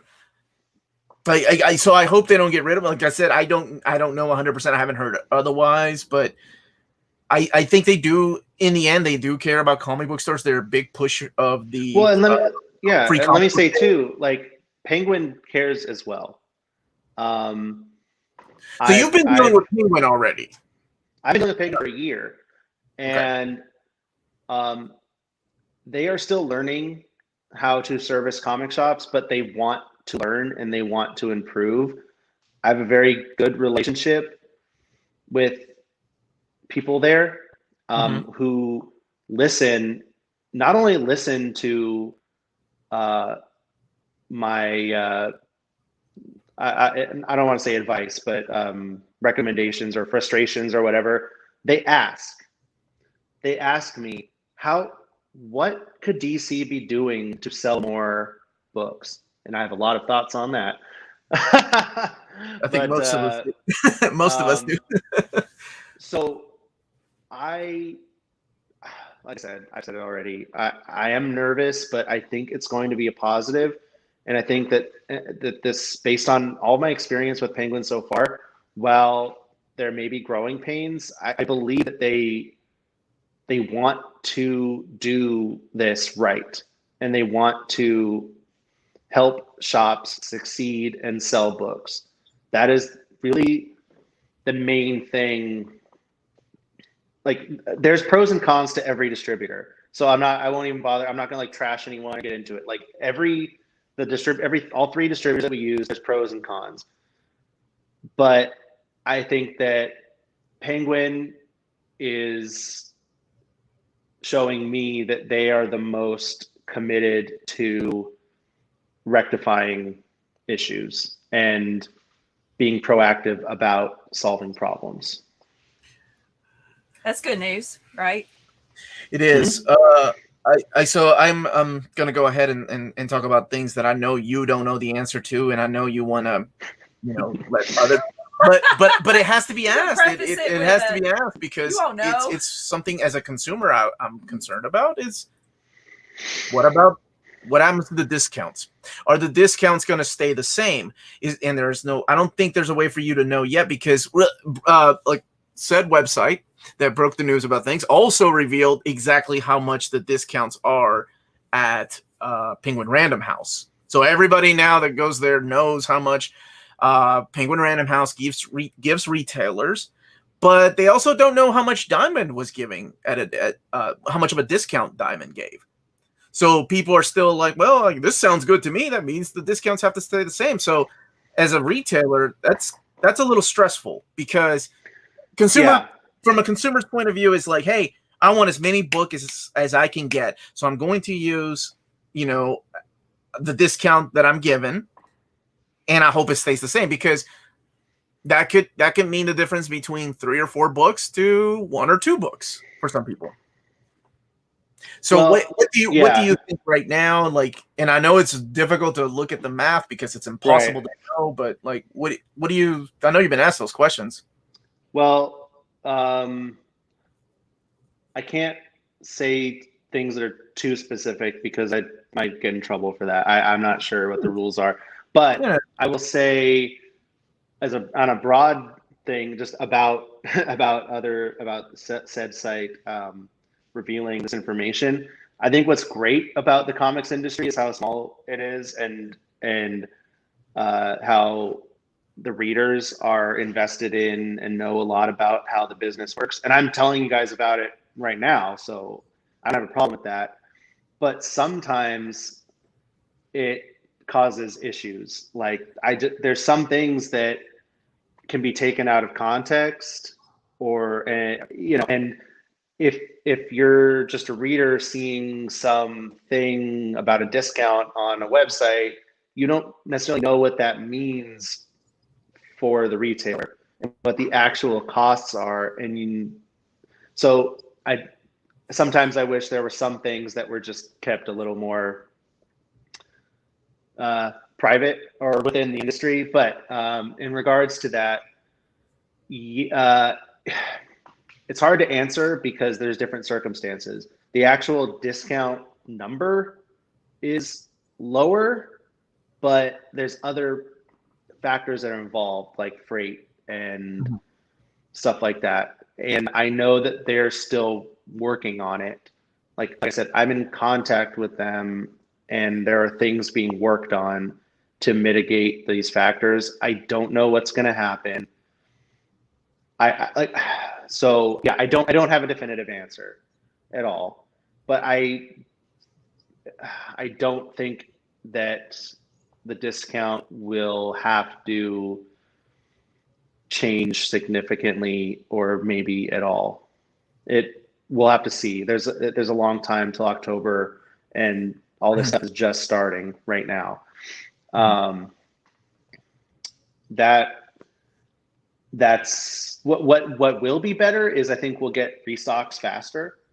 Like there was a bit of a delay for Penguin when the snowstorms happened, but it was minor. It wasn't a month like Diamond. Like we literally went 4 weeks only receiving one small shipment, other than the new stuff that we picked up every week. Because I guess I should explain that. Every Monday I drive, it's only like 20 minutes from where we are, and I pick up the new books for the week. Everything that's not new that week, there are some exceptions, but almost everything that's not new that week comes in a separate shipment directly from Diamond to us. And those are the ones that get delayed. They focus on, they know that the new books need to be there on time. So they'll sacrifice restock shipments for getting the new books out. So I think that restock shipments will come more quickly, and that is a consideration, trading off the cost as well. There's all kinds of things that go into it. Like I said, I can't get too specific, but let's say the discount is less, but it takes less time to get the books, so I can get more books sold to people, right? So there's trade-offs. It's not just a simple well, this discount is 5% lower or less. There's a lot that goes into it. Mm-hmm. And it's not an easy question to answer. But that, of course, those were the messages I was getting the most. How is this going to affect my prices? And honestly, I think it's too soon to tell. At least from the way that I see everything being read, and just I think it's too soon. I think when the date gets closer, and things may even change. PRH maybe. What one thing I did read though was that Diamond is still going to act as the person of contact, like the people, like you contact Diamond to order books from Penguin Random House. No, that's not true. Okay, so how does it work then?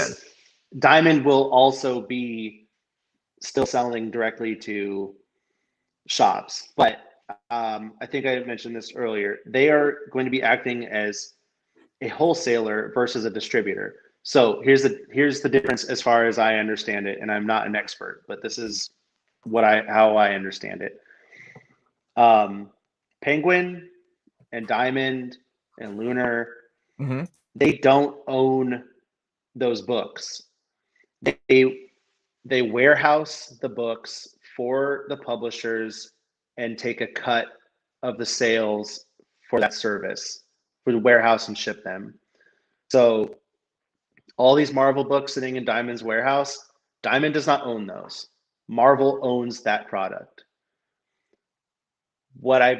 How I understand the difference is going to be is that Penguin will be the distributor, and Diamond can buy Marvel books from them just like I can, and then resell them to shops. So I don't know the deal, and obviously we're not going to know the deal. That's not something that should be public because that's a private business deal. I'm sure that Diamond will be getting a better discount than the average shop because of the quantity. But they're not going to be able to keep up. Again, I don't know because we don't know the numbers yet, but I'm assuming it will be more expensive to order Marvel books from Diamond than Penguin, because it wouldn't really make sense another way, because why would Penguin want like another company selling for the same price, But it's like I said, as far as I understand it, at that point, Diamond would actually own those Marvel books. Just like I own the Marvel books that I have until one of you guys buys them, then now it's yours. Gotcha. Again, as far as I understand it, I am not an expert. Yeah. No. I think you know more. Out of all of us here, you probably know more about things that are going to change. So, in your opinion, how will Marvel going to Penguin affect overseas customer? Because have they made that statement? Because at one time, Diamond UK was in charge of like a lot of the overseas stuff. So I don't know. I did see just today that Diamond UK is going to be distributing DC through the end of the year. So even though Diamond in the US, and it's funny because like I'll see there's still DC books that are in stock at Diamond, but I can't order them because, and it's frustrating times because I'm like, oh, this book's out of print. They have some, but I can't order it because US accounts are not allowed to order, but they're still in the system because Diamond UK can order them. So I don't know. Gotcha. I don't know if they've said anything, and if they have, I didn't see it or pay that much attention if I did, because that part doesn't affect me directly. There's a lot of information that very much affects me to sift through. Here's a good question from my Australian buddy, and this is actually, yeah. As a civilian, am I able to order directly from Penguin? Because we can look at their okay. Oh, no. Yeah. They are a distributor to companies that have wholesale accounts. You need like a corporation, or not even necessarily that, but you need a reseller ID. You need to prove that you have like an outlet to sell them. I'm not even sure.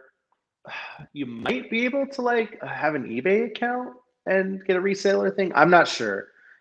Different distributors have different requirements. Like for Diamond, to start an account, well, I think that this used to be more lenient and they're cracking down, but I think you have to either have like a dedicated website or a storefront. You can't just be someone that wants to buy them and sell on eBay, theoretically. You have to have a So storefront or right. address. So short answer, no.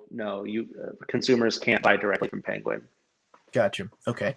We have a super chat here from the Promise Thank you. One. Thank you so much. Excellent show, NMC. Max, thanks for all your hard work. Longtime loyal customer. Completed that JSA Omni run. Your site has been clutch for years. You know what that means? No. What does clutch mean? I'm gonna assume good, right? It means Max? good. It means Okay. I'm not up on all the lingo, but I know that means good. Okay. Yeah, I learned what all Keep fleek. I keep Urban Dictionary up at all times when I'm doing a live chat. Like, is that good or bad? Let's see. There is here's a question from Dean. This is specific, but how many pieces does Diamond supply CGN and small restock, like say Wolverine #1 restock? Essentially, however many I order.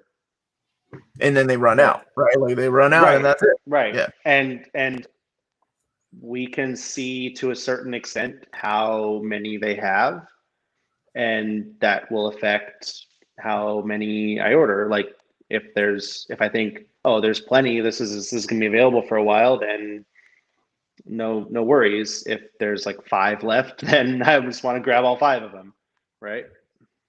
Right, because you want to make sure you've got them and can supply them to the people that need them. So going back to the Penguin Random House thing, does the thing that so people are worried about prices, of course. Retailers are worried about direct market covers, of course. Me, as a guy that puts YouTube videos together, I'm worried about the website and the user interface of that website, because it is so easy to go. It used to be, it was easy to go to Diamond's website, Previews World, to see what's coming up for the next month, and I would just do a search that way. Now, it's with Lunar, who doesn't have a website for customers, so I can't go look at anything. I rely on. Actually, I asked you. I asked a couple of retailers. you asked me, and I need to double check exactly what's going on. And then now with Penguin Random House, that adds another layer of me having to go and look for things. Woo! So that's what I'm like. I'm hoping that they'll build a better website. I think they will, but here's the thing. Like I've said, like Diamond is still going to be carrying Marvel books, so I think that info will still be there. And I don't know how up to date it is, but I do know that Diamond still imports the DC data onto their site because they have their own point of sale system that's like a register system, and it's called Pullbox, and it basically if anyone didn't see the last chat, I split this business off from a store called Pulp Fiction. It's in Long Beach, California. My friend Ryan is the owner of the brick and mortar store Pulp Fiction Long Beach, and it's been interesting because he uses Pullbox, and it's great because customers can go on at home and just add stuff to a pull list. Now, Diamond has to import that DC data, because if they don't, then that system is not really usable for retailers. It has to have all the books. So I don't know exactly how it works or how up to date it is, but I do know that they have been importing that DC data. So is it not on Previews World at all? Or it might be on the pull box, but not on the previews. I'm not sure. The pull box is something that when I had Steve Jeppy on, he talked about, like, they were trying to make better, and they were trying to make it. It was there, and then it kind of was not being used. But some comic book stores that were watching the show were asking if they were going to bring it back, and he was like, "Yeah, it's going to come back better than before." Yeah, I mean, Ryan uses it. I know he really likes it, but it's also been frustrating dealing with like the DC at all, and he's obviously worried about using it when it's a Penguin too. So we'll have to see. There's a couple really good questions here. But this Edward Miguez, this is something Max already talked about, like how there was some misinformation being delivered. I'm not gonna highlight who said it, but out there, and he did get the copies of Wolverine. And there's always something like that. And to clarify, yes, that is the only way to own a sports car. You have to have manual transmission. Let's start talking about clutches. Yeah, sorry. I started seeing the clutch. And then the car. My car has a clutch. Clutch. Come on, man. Sports car, you gotta have a manual transmission. In my car, which I've only. Yeah, she's always been automatic. He would grab the. Oh, that's right. Yeah, and one time you actually tried to shift. I'm like, oh, Lord, you're putting it in neutral. In the I slammed the brakes because I'm not used to no clutch. But anyway. All right, where were we? There's a couple of really good questions, but this is an excellent question here from a new buyer. So this is from Charlie. He's asking, as a new buyer, I just bought 3 Omnis a month or so ago from CGN, but haven't received them yet. Is there a typical ETA? Just to hit upon this again, because you talked about at the beginning, right? So if you ordered a month ago, then at least one of them was a pre-order or a special order. So that means it was not in stock, and there's like a little notice that says it's special order only with a link. And before I go further, Charlie, if you want to send an email in, I'll take a look and see what's up. But the typical shipping time for orders with books that are all in stock is 2 to 4 business days. I know some people get confused about that. A business day is Monday to Friday. We do run behind. The best thing to do is keep an eye on our homepage update. Like I've been talking about this many times in this conversation, this giant shipment came in and it set us behind. So we are running behind right now, but we always do our best to let customers know up front that we're running behind right now. So just, letting you guys know, we're doing what we can to catch up, but right now we're not quite at that time frame. But yeah, again, Charlie, it would have shipped already if the books were in stock. So go ahead and send me an email just in case there was another issue or whatever, and I'll take a look into it. Okay, so he said he did send an email. So he will, Max is going to look into that. And for the people that are just chiming in about the prices or prices going up, we really, right now, it's something we talked about, but we really don't know the answer to, not yet. Maybe when things get closer. You got a mouse in your pocket? We don't know the answer to. I'm teasing. Wow, I'm using my lingo. That's my line. All right. Have to head out. Thanks for the stream. Hey, be good, man. And CGN is going to start a pre-ordering system once the new website is up. It's one of your goals, right? Yeah. Oh, it's not. It's more than a goal. It's going to happen. And like we've talked about, we are doing pre-orders on like limited test runs right now, and we will continue doing that in the meantime. We're just trying to figure out what works the best, because it's like if we just open it all up, then it's kind of too much for us to keep track of at the moment. So like we've done it I guess only twice now. Like I wanted to do it for Uncanny 4 because I knew people wanted to secure that. And then we did it for the entire week of releases for Omnipocalypse 2 a couple weeks ago. But then there's always issues that come up. Like one of the big books for that week was the BPRD hardcover, and another one was the official handbook, the Marvel Universe Lux Edition Omni. So both of those books got pushed back a week at the last minute, and that causes problems. It's like, people order them together, and it's like, well, now all these orders can't ship because this one book got delayed. And these are issues that will be addressed in our pre-order system when that launches. When it's like an overall pre-order thing, that will be accounted for. Right now, it's just, okay, what's the best way to do this? Like I've considered just opening, I don't know about Usagi. I don't know what's going on. I'm sorry. I wish I did. It was supposed to come out. Yeah, that's something I asked my contact at, and I can tell you what I think happened.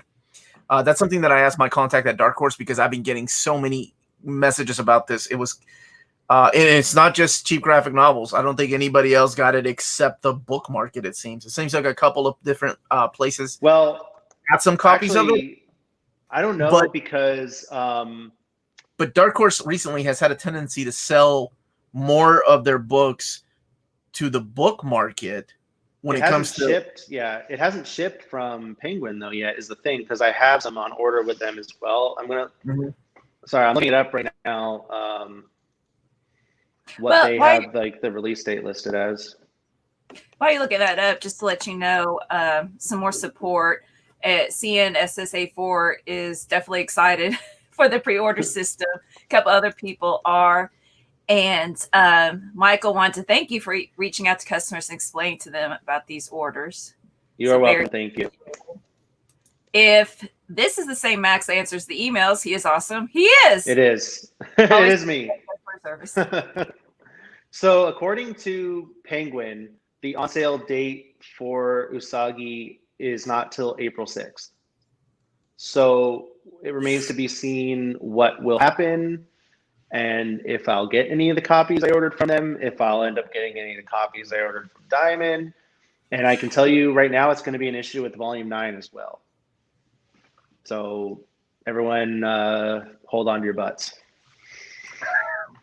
I like that. I've never heard that phrase before. Yeah, you have a Samuel L. Jackson. Jurassic Park. Oh, it is. Okay.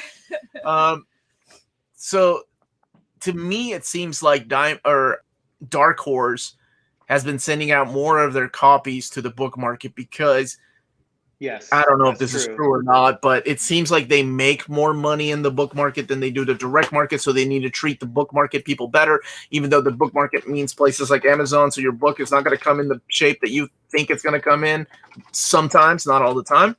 But that book in particular, the Usagi book, it's weird because people are getting, and this is the messages I've been getting, people are getting emails from two of the places that they've pre-ordered from. And it's cancellations and refunds. So that doesn't give them hope that they're going to be able to order this book anywhere else. Because if you pre-ordered a book through not just TOW but DCBS, then it means that, holy crap, they didn't get hardly any. If they got any at all, how am I going to find this book? I wish I had an answer, but I don't yet. Hopefully we'll know more. Like I said, Penguin says April 6th. I have copies on order from them. They have not shipped. I don't know what's going to happen, but we'll see. Okay. X, any guys? And I wish, honestly, I wish that they would just print more without the autograph. Limiting because I just feel bad that so many people want it and have the other volumes even and just can't get the first one. And I know, I understand it's limited because he wants to sign them all, but I just wish that they would do an hardcover version that wasn't limited, just at least just the first volume, so that people can get their hands on it, because the print run was so much lower. I was so happy and lucky to get one when it came out. I was one of two people that pre-ordered it at a retail shop online, and it's crazy to think about the way they're handling it, because they're only printing to make up the numbers that. Yes. So you're looking at 600 copies, I think, in existence. And now people are more into the collecting thing. And that's something I did ask my contact, and she said, I don't think we have any plans as of today for any more reprints of future volumes. Well, honestly, it's probably up to Stan Sakai, because he owns the property. And I've asked creators before. Mm-hmm. I mean, I won't. These aren't bad experiences, but I just won't say who, just for whatever. But I've said, I'd really love it if you did this in a hardcover. And there's like, I don't want to. Okay.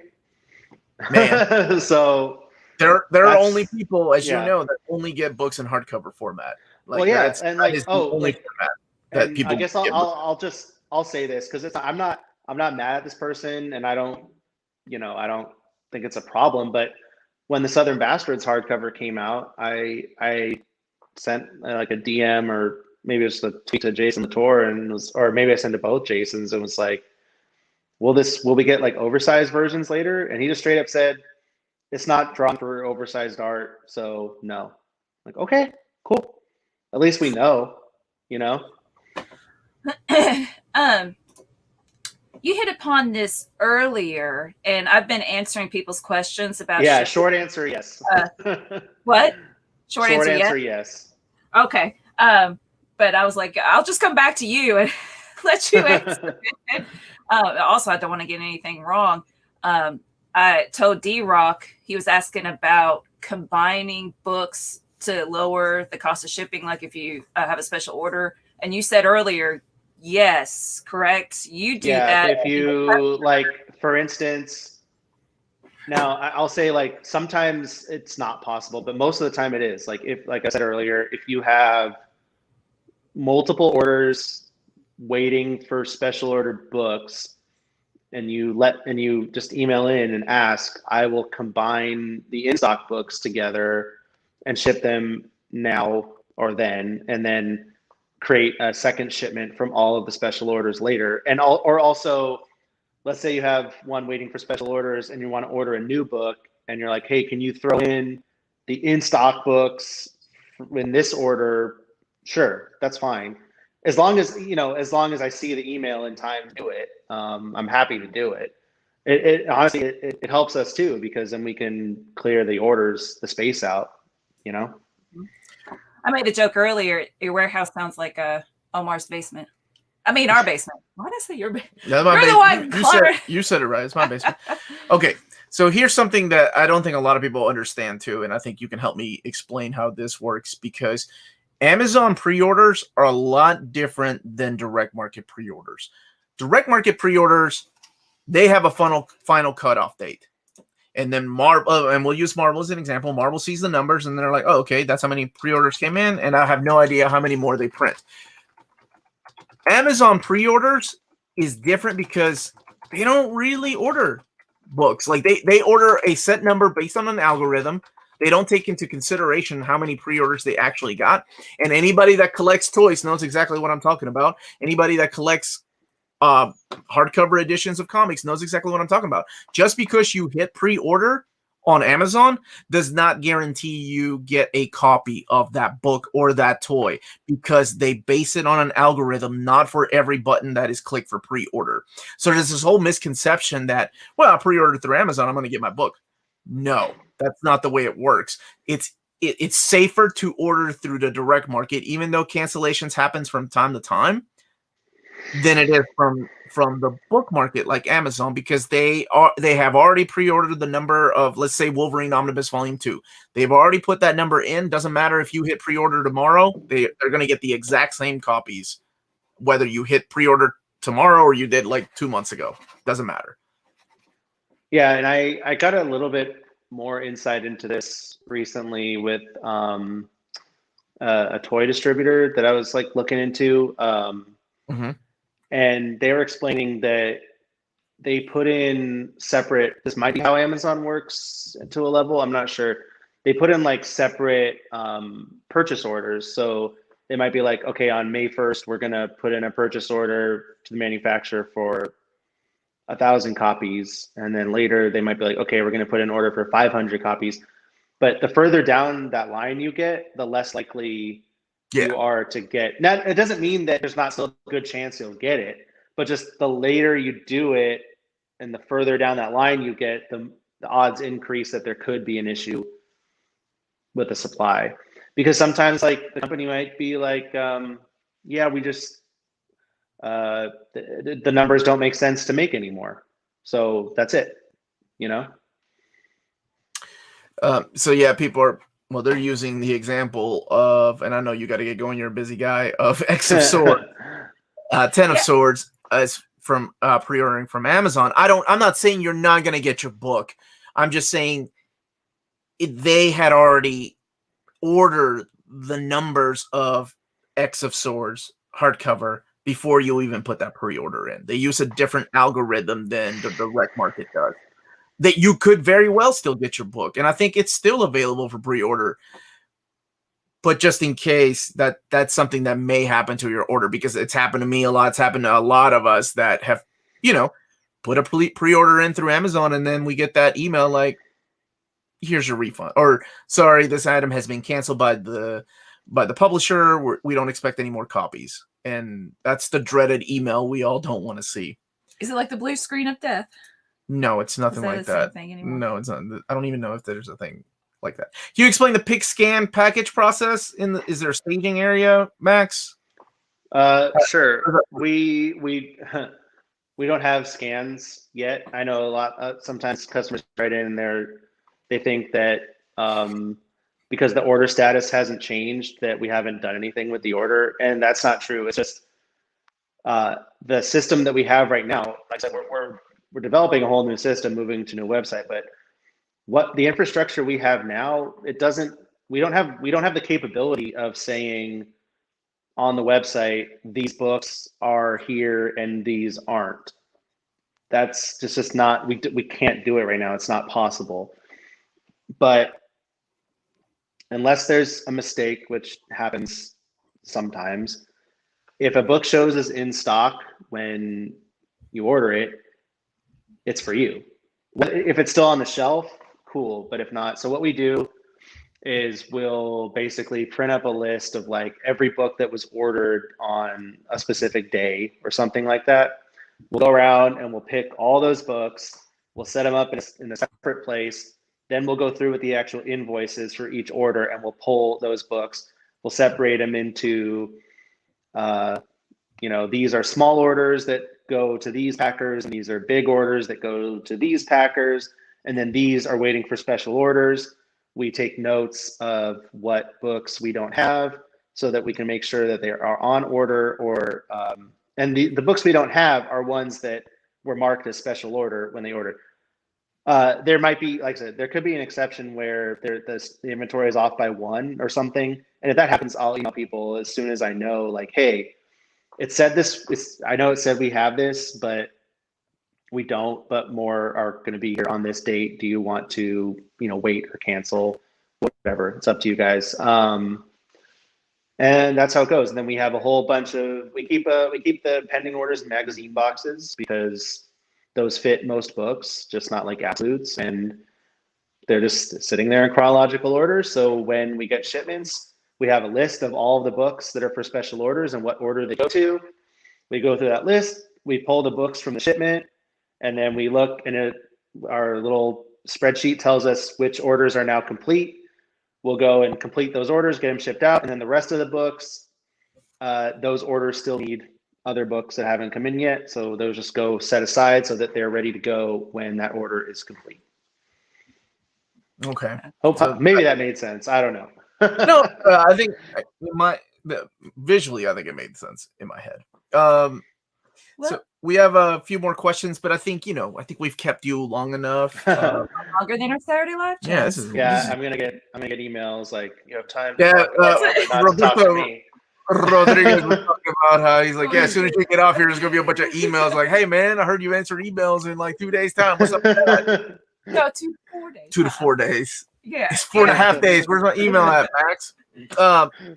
So thank you seriously for taking time out of your day to join us, for kind of clarifying a lot of the things that you do behind the scenes, because a lot of the time some people just click a button and they're like, well, there's my book, and there's a lot to it that goes into it, more than people think. And I think talking about it helps people understand a little more as to some of the behind the scenes things, or sometimes when, especially things we don't like to hear, like, hey, this book is taking longer than I thought from the distribution center.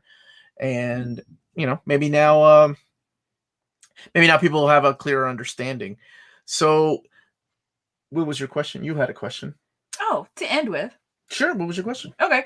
Well, Max, I just thought it'd be nice to go back to the fact that you're a comic book reader. So my question is, back when we had conventions, what's your favorite convention, or do you have any signed books? Any convention stories? I'm not a big signature guy. I do have One of my most prized possessions it's a signed edition. I didn't get it signed in person. Is the Amazing Spider-Man by Romita artist edition. Oh, cool. That is limited and signed by Stan and signed by John and has a Spidey head sketch by John in it. Oh, that's cool. That's my one Stan autograph. I do have a picture with him, and that was always more important to me than getting an autograph. Was just I got a picture with him. Me and one of my best friends finally got a picture with him years ago, and that was awesome. I love conventions. I love hunting for books. That's like I was at San Diego. At San Diego, well, it's not last year, in 2019. Yeah. Just like I was walking down the aisles, and there's those booths that have all the 50% off trades and stuff, and they're usually like beat to hell. But I was with Ryan, I was talking about earlier, who owns the Pulp Fiction store, and he was making fun of me because we were just walking, and I just saw a book like sticking out the top, and I'm like, oh! And I ran over and like grabbed it, and I was so excited because I could see it sticking up. What was it? Well, it's a book that doesn't matter now, but it was the Swamp Thing Snyder Deluxe, which I had passed on it before, and I was like, I'm a dummy. I should have gotten that. But now it doesn't matter. But it was exciting at the time. No, I get it. I did the same thing with we were walking at a convention in Chicago, and I did the same thing with the original printing of the last Avengers story, which is like one of my favorite Avengers stories by Peter David, before they released the Marvel premiere of First to Last. And that thing had been out of print for decades, and this guy had it at his booth, and I knew what it was when I saw the edge. It was a yellow edge, and I was in the middle of a sentence. She was telling me about some cloud statue from Final Fantasy VII, and bam, I went over there, and I was like, how much is that book? And he was like, I don't know, man, what is it, $2? And I'm like, done, because everywhere else online was like $100. It was ridiculous. You know, it was only two issues, and it was just beat the hell, and the guy was like, you just give me $2. And I still haggled with him. I'm like, I'll give you $1. He was like, oh, fine. But that's just the way it is. And that's the cloud statue we got for $50, right? Yeah, it was a cloud statue. Hardy Daytona. Yeah, it was like what, $200? It was $200 at the time. Yeah. We got for $50. It was a lot. I missed conventions, and I just saw online that they're trying to make a San Diego Comic-Con Thanksgiving thing. Yeah, which like that's Black Friday. No way am I getting down there. Yeah. Okay, well, how about the one more question? Black Friday sale. People are asking when. Trigonosis. I know. We talked about it earlier. The next thing is going to be a Nick and Dent sale, and it's going to be huge. Oh, okay, that was right. And we are working on it, but it's a lot, and so I don't want to say their date, and because I don't want to get anyone's hopes up. You need to take care of the orders right now. Correct? Right, exactly, and we still have stuff that's on sale from Black Friday. There's just some stuff I just didn't have time, and for like the DC, I didn't get to put up, and the main reason is, well, two things. One, I needed to do an inventory on it first to make sure we weren't selling stuff that we didn't have, and two, we just got so backlogged, like you were saying. I didn't think it was fair to take more orders for these books. Like, obviously, we can't just turn the site off and stop taking orders until we catch up. That doesn't work. We can't not sell new releases every week. That doesn't work.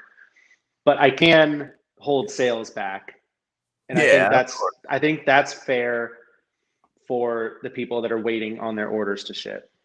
There you go. I think that's what you have to do until you get more manpower, people that can help you out, at least answering emails. I think that's probably the wise decision. And if anyone missed it earlier, we did have a new employee start last week and another one starting next week. So we're definitely on that road to being able to stay more on top of everything and move forward with the new website, with pre-orders, with sales, and all of that stuff. Okay. That sounds good. All right. Well, holy cow, copyright, y'all still going? Longer than this Saturday live chat. This is longer than the Saturday So- live chat. So for all the people that have been Thank wanting you me so to do much, a Max. 3-hour live chat, this is as close as we get. Thank Yeah, you so man. much. The people are saying I need to go out there to do a Yep. stream from the warehouse, and I'm Or a like, tour, and- that'd be really cool. and then like, it's just, I don't think Omar would leave the warehouse. Nope. I'll be looking a books. heads up on the Nick and Din sale, that'd be nice. Yes, can you yeah, give Omar a heads up? we will be we will have information in advance. We don't want to just spring it on everyone. We will have it prepared and then tell people, okay, this is the date, and get excited, because if you missed it earlier, it's going to be huge, and there's going to be multiple waves, because if you missed it earlier, because we've been going for so long, we have a whole aisle of the warehouse filled with Nick and Dent stuff that we're working on inventorying, and then there is boxes and boxes of other stuff off-site that keeps piling up. So that'll be round 2. Eventually, honestly, our plan is to get to a point where we can do like a monthly or bi-monthly Nick and Dent sale to kind of just keep the stock going and not have it pile up like that. I think that's a good idea. And the other thing that I think is important for people to understand is that what makes these Nick and Dent sales so popular and also so exhausting is that they are not unlimited supplies. Like you can only have like 5, like let's just say X-Men by Chris Claremont, Jim Lee, Omnibus Volume 1, that's Nick and Dent, and that's it. Once the 5 are gone, that's it. So it's first come, first serve, and that's what makes it both frustrating and fun from the consumer perspective. You got to be there F5, F5, F5, baby. We all do it. I've done it. So yeah, as soon as I get a heads up, I'll let everybody know on the channel when they're going to do it, and it's a lot of fun to get in there and look for books that you've been looking for. So Arya's saying, thanks, all great interview and info. And Max, Thank you, lots Arya. of people have been Thank you. up with thanks for your customer service and for all the explanations of how the business runs. And, I think you mentioned that you respect the consumers, right? With your choices and how you handle things, and then also give your side of, physically this is how it works. Yeah. So thank you. Yeah, absolutely. Thank you again. I want to say too, real quick, just because I'm super self-conscious about it. I just moved to a new place, so this is not how my books are normally organized. So if you're like, I know everyone's looking back there and is like, wait, he doesn't have Absolute Transmit 3. He doesn't. Why is Goon? No, this is just. I just put some random stuff up. Okay. You're being This is not how it's supposed to be. The only one I ever read is somebody like the Hulk figure where you got it. That's the only one this is the new Diamond Select Hulk, and he's stop showing me toys. Awesome. my wife, that is nice. My wife is surrounded by toys right now because I didn't think that he would replace the Marvel Legends 80th anniversary one from last year, but he's better, right. And he's bigger, and I like my Hulk bigger. I like it. Yeah, it's really nice, and I know Omar has been looking at what do we got? The House of X Powers of 10. Yeah. And you got Megalion. Let me see that, man. That's the Japanese Samurai Trooper, right? Not like This is from Sentinel Toys. It's hard for me to get this backwards thing going. Hypothetically speaking, are they going to do the whole set, or are they going to just do? Yeah, they've already solicited 3 of them. And I was a huge fan. I don't know, since I was a kid, I was always a fan of toys that like have armor that you can take on and off, like those like the metal mutants. We were talking about that a while ago. Yeah. So how much this guy, this? Yeah, how much are those? Too much. $117. What? It was around that. I don't remember exactly, but it's also yeah, they're not cheap. They're all because it has all the armor pieces come off, and they're like magnetic and. Dude, they're gonna do like wildfire too. Yeah, like they're gonna do wildfire. Yeah, armor? Oh, I'll tell you. Yeah, man. I gotta. I resisted it for a long time. I resisted it for a while, and then when I saw they were going to continue, I was like, I gotta get it.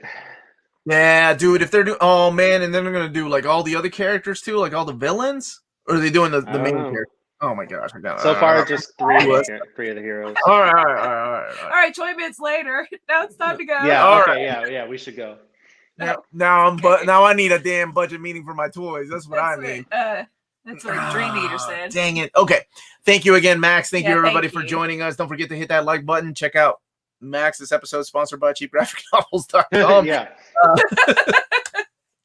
I think they know him by now. And yeah, I'm sure your email is gonna get blown up here lately. So Probably. hopefully, and good luck, man. I appreciate after the last one, a lot of people wrote in just to say they appreciated the information, and that is nice to hear. I always, appreciate that Encouragement. Yeah. So yeah, I'll be back tomorrow with another video. I'll be doing an advanced look at the Amazing Spider-Man by Roger Stern omnibus in a comparison with my original copy. Oh so, yeah, cool. And then for that comes out in April. So looking forward to that.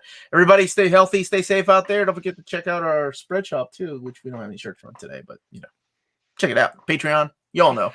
Have a great one, everybody. Enjoy your weekend.